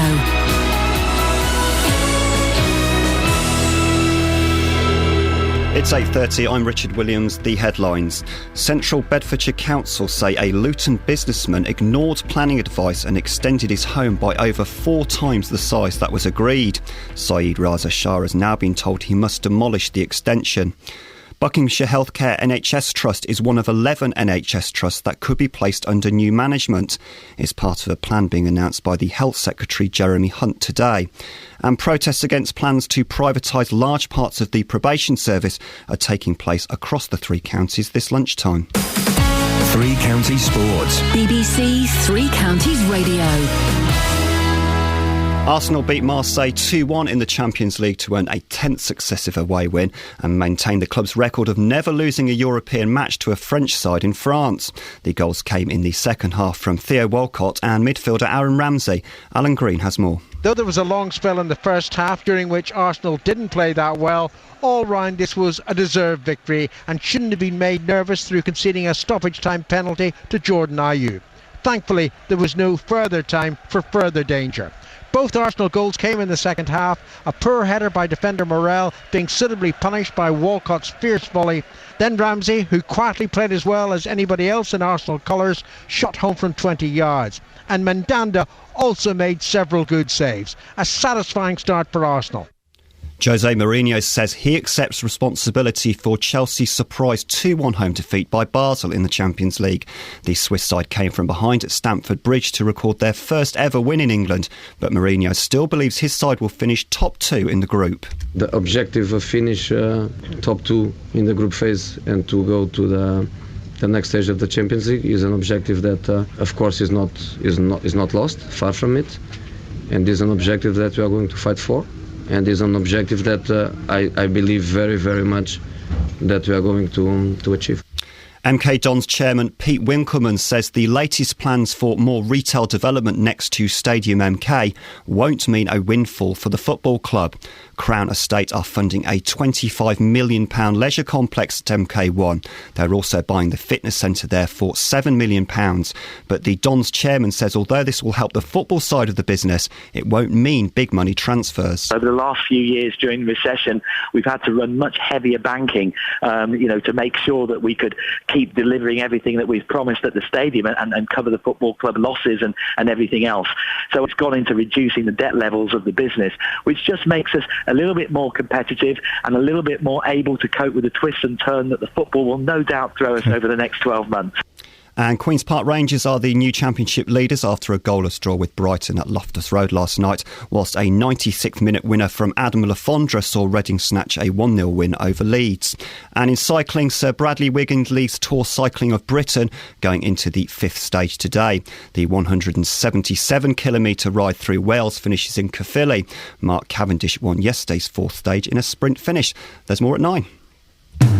Call 08459 455 555. BBC 3 Counties Morning.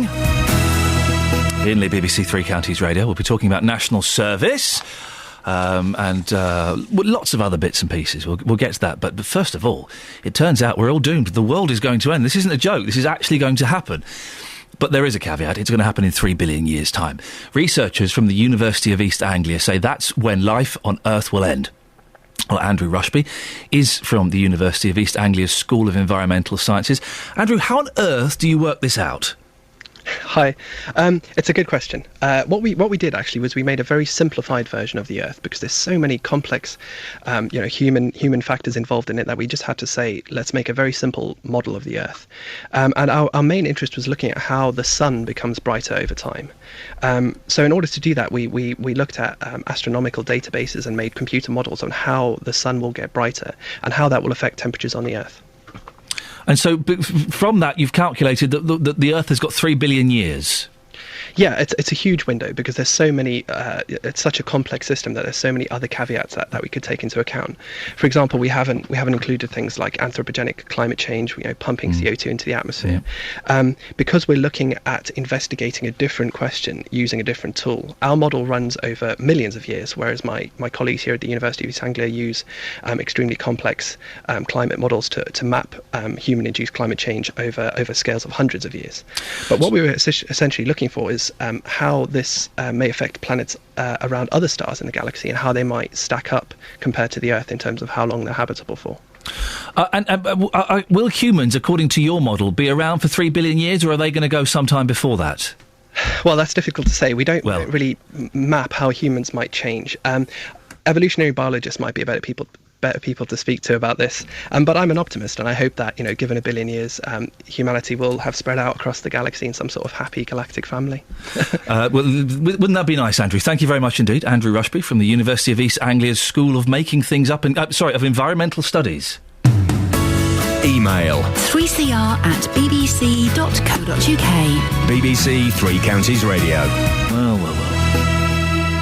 Well, indeed. So, national service. Should every young person in Britain be forced to take a year out to do charity work or care for the elderly or serve in the armed forces? Well, that's what the Conservative MP, Philip Hollowbone, would like to see. He's put forward a private member's bill to reintroduce compulsory national service. But there's growing support for the campaign against the bill. 30,000 people have signed the petition. What do you think? Is it a good idea, bad idea? Got lots of Facebook comments here, but before that, we sent Justin Dealey. Justin Dealey wouldn't last 3 minutes if he was given national service. We asked him to go and speak to people on the street and find out what you think. So you think we should bring it back? Can you tell us why? I was brought up with certainly different values to the way youngsters are brought up today. My father did national service.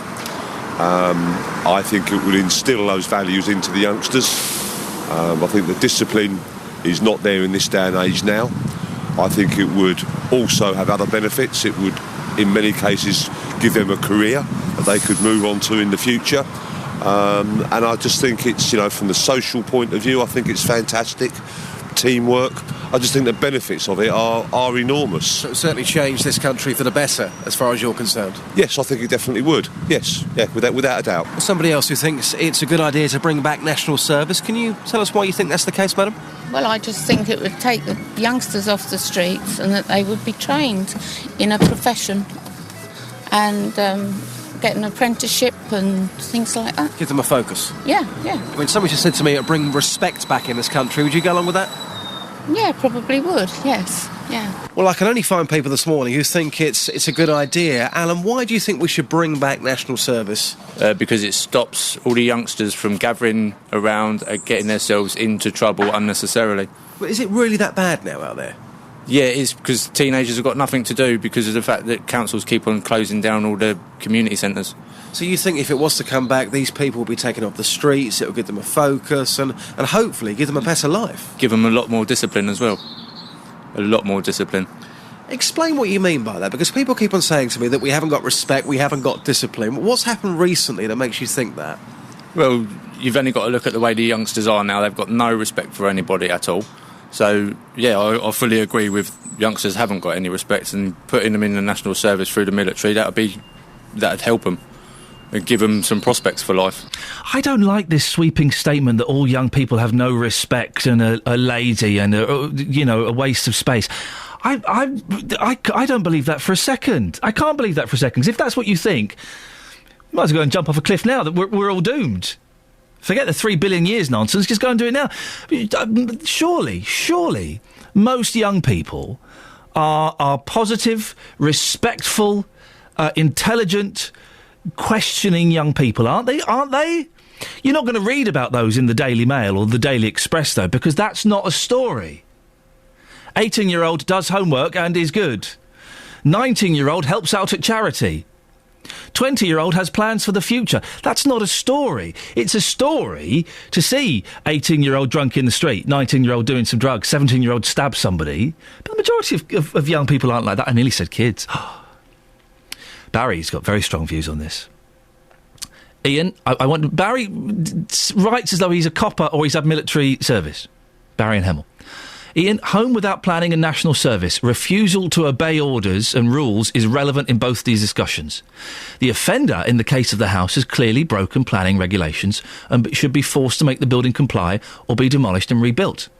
As far as national service is concerned, it should be for 2 years minimum, to allow time to train them correctly. With regard to your comments that the youth will be reluctant to do the work, this would not be an option. They are not asked to do things, they are told. And if it's not done, they face reprisals. Having done national service, I understand this. I know how it works. 56 days in an army detention centre is as bad or worse than life in prison. Maybe an example for our prison service, Barry and Hemel. Barry's angry. Well, even if they faced, being locked up in a army prison or whatever it is, army detention centre, they could still be reluctant. You're saying that reluctance to do work is not an option. Well, you can still be reluctant to do it. You can still drag your feet slightly or raise your eyebrows. But thank you for that, Barry. 08459 455 555. We've got some Facebook comments. Good idea, says Michelle. Most kids would benefit from doing something like this. I know mine would. Mine wouldn't, because mine are being brought up in an environment where they go out and do things. They look at things. They seek knowledge. They seek to help people. Huda says, great idea. It's important for people to develop a sense of compassion and empathy. Marie, well, the kids from poor backgrounds won't be able to do the overseas option as their families won't be able to afford passports. How much does a passport cost? Is it quite a lot? Caroline, I think it's a good idea, bit of structure. Jane, good idea, they'll come out with a skill. My neighbour's son joined the army, he was a bit of a lad, came back a fine young man. Andrew says MP should do it first. Sue says yes, great idea. Most people giving it the thumbs up. On the subject of the world coming to an end, Ron is in Luton. Good morning, Ron. Good morning to you, young man. I don't agree with the guy with the sun. Now, we all know it's getting hotter, and 3 billion years is a long way away. But yes. the Earth rotates together with the moon. Correct. And we know the moon is moving away extremely fast. Sorry?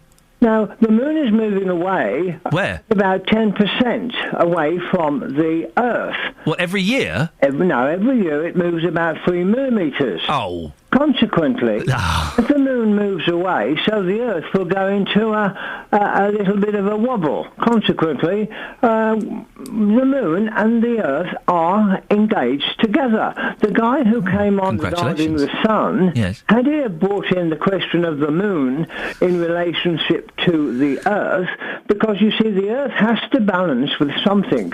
So the moon is the correct weight to hold the Earth in orbit. So it would have been interesting had he have brought in the moon as well. He didn't bring in the moon, did he, Ron? No, he didn't, and he should have done. Very naughty man. Very naughty man. Now, 3 millimetres a year. How do we know this, Ron? No, the experts tell us that the moon is moving away if the moon moves away by 10%... Yes. Then the world will go into a wobble, and that's the end of it. But how many? They do not. No. I would have thought the moon and the Earth moving in tandem wouldn't have been affected by the moon, but the Earth needs something to balance. How many millimetres makes 10%? I have no idea. Oh, Ron, so hang on a minute. It might just be... It might be 9 millimetres. The interesting part is the 10%. Yes, but we don't know what that means. It's useless without the information as to how many percent per year it's moving. Yes, but we weren't able to find that out. Consequently, this guy who knows all about the Earth and the sun and the moon, everything, he didn't mention the moon. So would you get him back, please? No, I don't think so. So. Ron, there's going to be, I believe, I'm not sure if this is... Well, no, I've heard this is true. There's going to be a television game show where you can win a trip to Mars. It's a one-way trip to Mars. Mm-hmm. I think it takes about 4 years to get there. It's a one-way trip to Mars. There's no coming back. You're going to die in space. Would you enter something like that, Ron? Well, if you had appendicitis when you've just taken off. What? Sorry? What if you had an appendicitis that you'd just taken off? You'd have to do what I saw in a television drama once. You'd have to take your own appendix out. Yeah, but where would you put the body? Your body? Well, I'm dead. I'm on this blooming thing going away. Well, no, hang on. You've gone from appendicitis to dying already. You might be able to remove the appendix. Yeah, well, just imagine that I die just as we take off. Where the devil are you going to put the dead body? Are you going to throw it out? No. Do you know what we do? What? I'd eat you. Goodbye, sir. Thank you very much. 08459 455 555. I'd eat him. Sounds tasty. There's going to be a competition, I think, to win a one-way trip to Mars. I don't think I'd bother. To be honest. 08459 455 555. Kelly, you wanted something for the podcast? That phone call has just made it. Thank you very much indeed. It's 8:45 or thereabouts. This is BBC Three Counties Radio. Let's get the latest travel. Travel news for beds, cards and bugs. BBC Three Counties Radio. No change for the M25, still very busy this morning as you go into the roadworks section, particularly back past junction 27 at the M11 round to Potter's Bar now, so 25 to 24 looking quite sticky. Then as you go round further, Watford junction 19 to the M40 junction 16. The A1 busy at the Black Cat roundabout, then slow on the A1M past Stevenage, and busy again into London from Stirling Corner to Mill Hill Circus. Queues in Little Haddam at the Albury turn round the Ash River Bridge. A414, well, it's heavy in Hemel Hempstead between the M1 and Leverstock Greenway. It's also quite slow at the Park Street roundabout. A5 southbound in Markyate, delays past the Luton Road junction, and it's quite busy on the A5 in Dunstable, both ways around the A505 junction. Queues in Redbourne on the A5183 coming up to the M1 at junction 9. M1 looking a bit better than it was as you make your way past junction 9 there. Kings Langley though, the A41 eastbound slow approaching the M25, and in Watford some short delays on Exchange Road. Adam Glynn, BBC Three Counties Radio. Thank you, Adam. It's 8:46, it's Thursday, the 19th of September. I'm Iain Lee, and these are your headlines on BBC Three Counties Radio. Central Bedfordshire Council says a Luton man ignored planning advice and extended his home by over 4 times the size that was agreed. Saeed Raza Shah has been told he must now demolish the extension.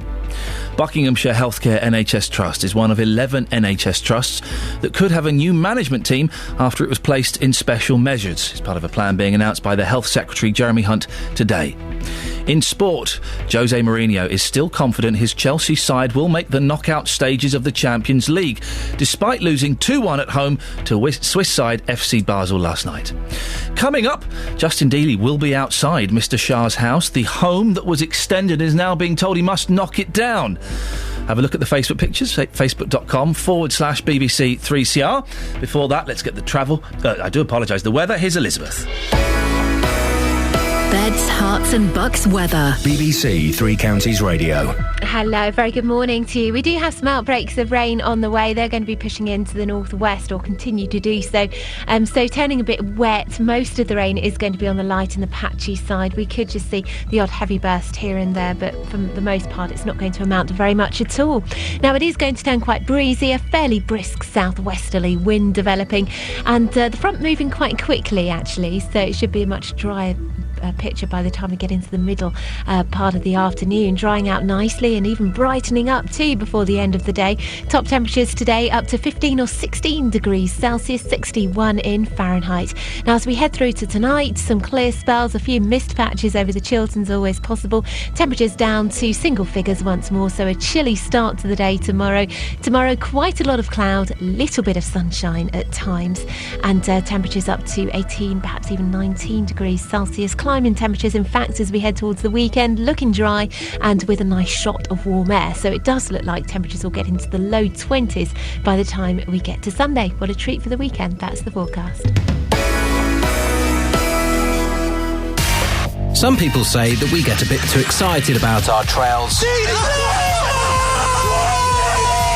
So we're going to do this one a bit different. On Saturday, we've got 4 more live commentaries for you to choose from. Barnsley versus Watford, MK Dons away to Peterborough, Stevenage against Carlisle, and Luton host Lincoln. Plus reports on Wycombe against York.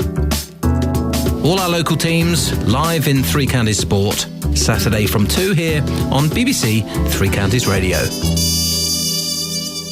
Well, I'm glad they listened. On the subject of Mr Shah's house, lots of you having your say about this. JVS will be talking about this after 9 as well. The pictures are on facebook.com/BBC3CR. Let's have a quick look. Linda says, it looks like a lovely house, but as everyone is saying, rules are rules, he should have waited. It doesn't even look like the original. Robert, I had to follow correct planning procedure for a small extension on my modest detached house. If the owner of this place had done the same, applying correctly rather than building first then applying, he wouldn't be in this situation now. The rules are there for everyone, not just those who follow them correctly. Very, very little sympathy. I'm trying to find... Mizzy says, am I the only person who thinks this house looks like a monstrosity? Fiona says, with looks like that, it should be on Brighton seafront. If you go along the road and see it in its surrounding, it actually looks dreadful and out of place. I'm trying to find anybody that's got any sympathy Simon says no sympathy whatsoever. John, did the builders not check if he had planning permission before starting? Would it not be partly their fault for not checking? I don't think so. It's his fault, ultimately. No sympathy, says Gerda. No sympathy, says Errol. I don't think there's anybody that's backing it up. I don't think there's anybody that's backing it up. Justin Dealey is at the house. Good morning, Justin. Yes, hello, Ian. I'm with Saeed Raza Shah right now outside the property. Ian, the only way I can really describe this, it's like the sort of house that a footballer would own. I have to say, I can only speak from my experience, it's the sort of property that I would want to live in. It looks absolutely fantastic. With me now is Saeed. You're live across Beds, Herts and Bucks. First of all, Councillor Nigel Young says that you've ignored the council and you've pushed on regardless to have your dream home. Is he lying? That's totally absurd. I've liaised with the council over the last 18 months. If that was the case, and if this is such a big issue, why have I been served with a notice on the 16th of August? Why not before? This has been going on for the last 18 months. I mean, these comments this morning, how angry do they make you feel? I'm more devastated than angry, to be perfectly honest with you. I mean, I'm a law-abiding citizen. I don't think I've done wrong. We've got planning permission to build. Yes, we've made some minor adjustments, but overall, I have planning permission. I have not increased in width or depth. I mean, a lot of our listeners this morning have seen the photographs on our Facebook page. What I'm looking at right now is unrecognisable compared to what was here before. A lot of people don't have any sympathy for you whatsoever. What would you like to say to those people this morning? I would love for those people to visit me, and I can show them around, show what the original house was and what it is now. You know, they say I've affected the green belt. I haven't. The house was always a grand house. It was 34 metres in width. It is now 39 metres with council permission. I was given permission. It was a flat roof, dilapidated flat roof. I was given permission to build on top, a pitched roof, which is what I've done. I have not exceeded no height, no width, no length. Yes, we've made it a little more grand with the balconies, but once again, we have not, increased the house. And the human aspect here as well. This is your dream home. You built this dream home. You're saying that you've done nothing wrong. You haven't ignored the council. If this was to be demolished, what would that do to you and your family? Well, I think that's devastating consequences. I mean, I've poured my heart and soul in this. I couldn't even think about demolishing it. I mean, it would ruin us financially and as a family. It would be devastating. And Ian, Saeed can hear you. You've had lots of comments that have come through on the Facebook page this morning, haven't you? There's been lots of comments. Saeed, can I play you one clip? We spoke to Conservative councillor Nigel Young from Central Bedfordshire Council. He says that you extended way beyond what he given permission to do. Have a listen to this, Saeed. The granted planning permission increased the floor space by approximately 45%. And the building that's been constructed has increased the floor space by 200%. So we didn't just quickly refuse or without guiding Mr. Shah through this process. So you were given approval for 45% increase in floor space. It's over 200%. Well, I'd love to invite Mr. Nigel Young to the property so I can run through it with him, because the council have got the wires crossed. They're classing it as a new build. But what about the floor space specifically? Address that issue specifically. You were given permission for 45%. It's over 200% increase. This is the first that I've been made aware of this. Obviously, I'll have to speak to my architectural technologist. I can only comment once I've spoken to the architect. So that's the first... No, but as far as... this is the first that I've been notified about this issue. OK. And Mr. Nigel Young also mentioned that throughout the process, as it was clear that your plans were different from the ones that had been approved, you were told that what you were building wouldn't be approved.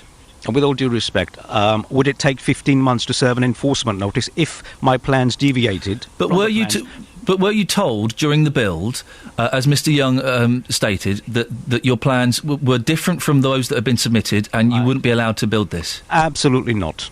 OK, so Mr. Young is lying? Not. Yes. In your opinion? OK. He's been incorrectly informed. I'm not going to say anybody's a liar. I'm going to say he's been... and this is the whole case. they've got it wrong. They're calling it as a new build. I've had the council round, I've had the chief planning officer round, and I've explained to them this is not a new build. And they said, no, it's a new build. You've demolished the building. No, I haven't demolished the building. But it's unrecognisable. You would be hard pushed to say they were the same buildings. But surveys will prove that it's the same building, and it will never look the same. From a flat roof, we've changed it into a pitch roof. Of course, it's never going to look the same. I'm looking at the pictures now. I can't see any of the previous building. And I'm aware this is just photographs. You can't get everything from photograph. I can't see any of the previous building in that house you have there now. Which is perfectly normal. As I say, I invite you as well, so I can show you around where the old building is and where the new building is. Perfectly normal, but that would imply that it is a new build, then, if you can't see the existing property. No, the building is sitting on the original foundations. The first floor, so the foundations are exactly the same. The foundations and the basement are the same. That's right. And obviously we've got permission. The top floor that we've erected is not going to look because it wasn't there. It didn't exist. It had a flat roof. At any point in the process, Mr. Shah, are you aware? Because I've had building work done, and I know that the council come round every few weeks, every month or so, and they look at stuff and they go, "Well, hang on a second, no, that's not what we signed off. You've got to change that." At any point in the building process, did the council come round and say, "Mr. Shah, no"? They've come round twice, and no, they have not said no. And this is my point. Why, after 15 months, have I been served with an enforcement? If it was this serious, which obviously that's what they're classing as, if they've made a decision that they're going to demolish it, if it's that serious, why was it not taken 12 months ago? And that house that you've built there, I'm just sorry if I sound like I'm being harsh. I'm just trying to ascertain this because I know lots of people are interested in this. That house that you've got there, the designs, the architectural plans for that house were submitted at the start of this process, and they were approved. Absolutely. Okay. Well, thank you very much. What's going to happen now? What's the next step? Well, obviously we are going to appeal. We've got the right of appeal. We're going to. 11 neighbours have complained to the council. Well, bearing in mind we've only got 7 houses on the road, I don't know where 11 have come from. Nonetheless, if you're told this does have to get pulled down, are you going to do it? I'd rather not comment on that. Obviously, Well, if you're told that legally this house is breaking the law and you have to pull it down, will you abide by the legal ruling that says you have to pull it down? I am a law-abiding citizen, and obviously we'll wait for the court to make the decision. And if they say it has to go down, once again, we'll wait for the court to make the decision. But if they make that decision, well, I think it's pretty obvious if they make a decision where we stand. You'll pull it down. Syed's now left the interview. What happened there? He doesn't want to talk to you anymore. Why? Can I ask you one final question? Why don't you want to carry on the conversation with Iain? Well, you'd said to me 2 minutes. I'm getting late for a meeting. All right, thank you very much. Thank you. Okay. He's now going to go. Syed did make a comment earlier on about jealousy as well, potentially, which may come into this. But you certainly heard what he's got to have to say this morning. I'm outside the house, Iain. It is a huge house. It's, a 7-bedroom property. Certainly the sort of property that I would want to live in. And his family are out the front now. They've all come down. And if this was to be pulled down, it would certainly devastate the family. Justin, thank you very much for that. Well, JVS will be talking about this after 9 o'clock, asking is it fair to get Mr. Shah to pull his house down. He's obviously very passionate about it, as you would be. Travel news for beds, cards and bugs. BBC Three Counties Radio. M25 still very slow moving anti-clockwise. Stop-start traffic into the roadworks section, particularly past Potters Bar at junction 24. Also slow Watford to the M40, junction 19 to 16. A1 busy at the Black Cat roundabout, then heavy traffic on the A1M at Stevenage junction 7 before delays again into London, Boreham Wood, Stirling Corner to Mill Hill Circus. Little Haddam and the A120, a queue building at the Ash River Bridge. Mark Yates, the A5 looking slow southbound at Luton Road, and the A5's pretty busy in Dunstable this morning as well around the A505 junctions. Slow traffic in Aylesbury from the Oxford Road roundabout down to the A413 at the Walton Street roundabout. It's also busy on the A41 approaching Kings Langley, coming down from Hemel Hempstead toward the M25. The A414 in Hemel Hempstead slow from the Leverstock Greenway across to the M1. And in Watford, delays on Exchange Road around Beech and Grove. Adam Glynn, BBC Three Counties Radio. Thank you very much, Adam. That's it, that's your lot. Don't forget you can download the weekly podcast. JVS is up next. Until tomorrow, ta-ta. Local and vocal across beds, hearts and bucks. This is BBC Three Counties Radio.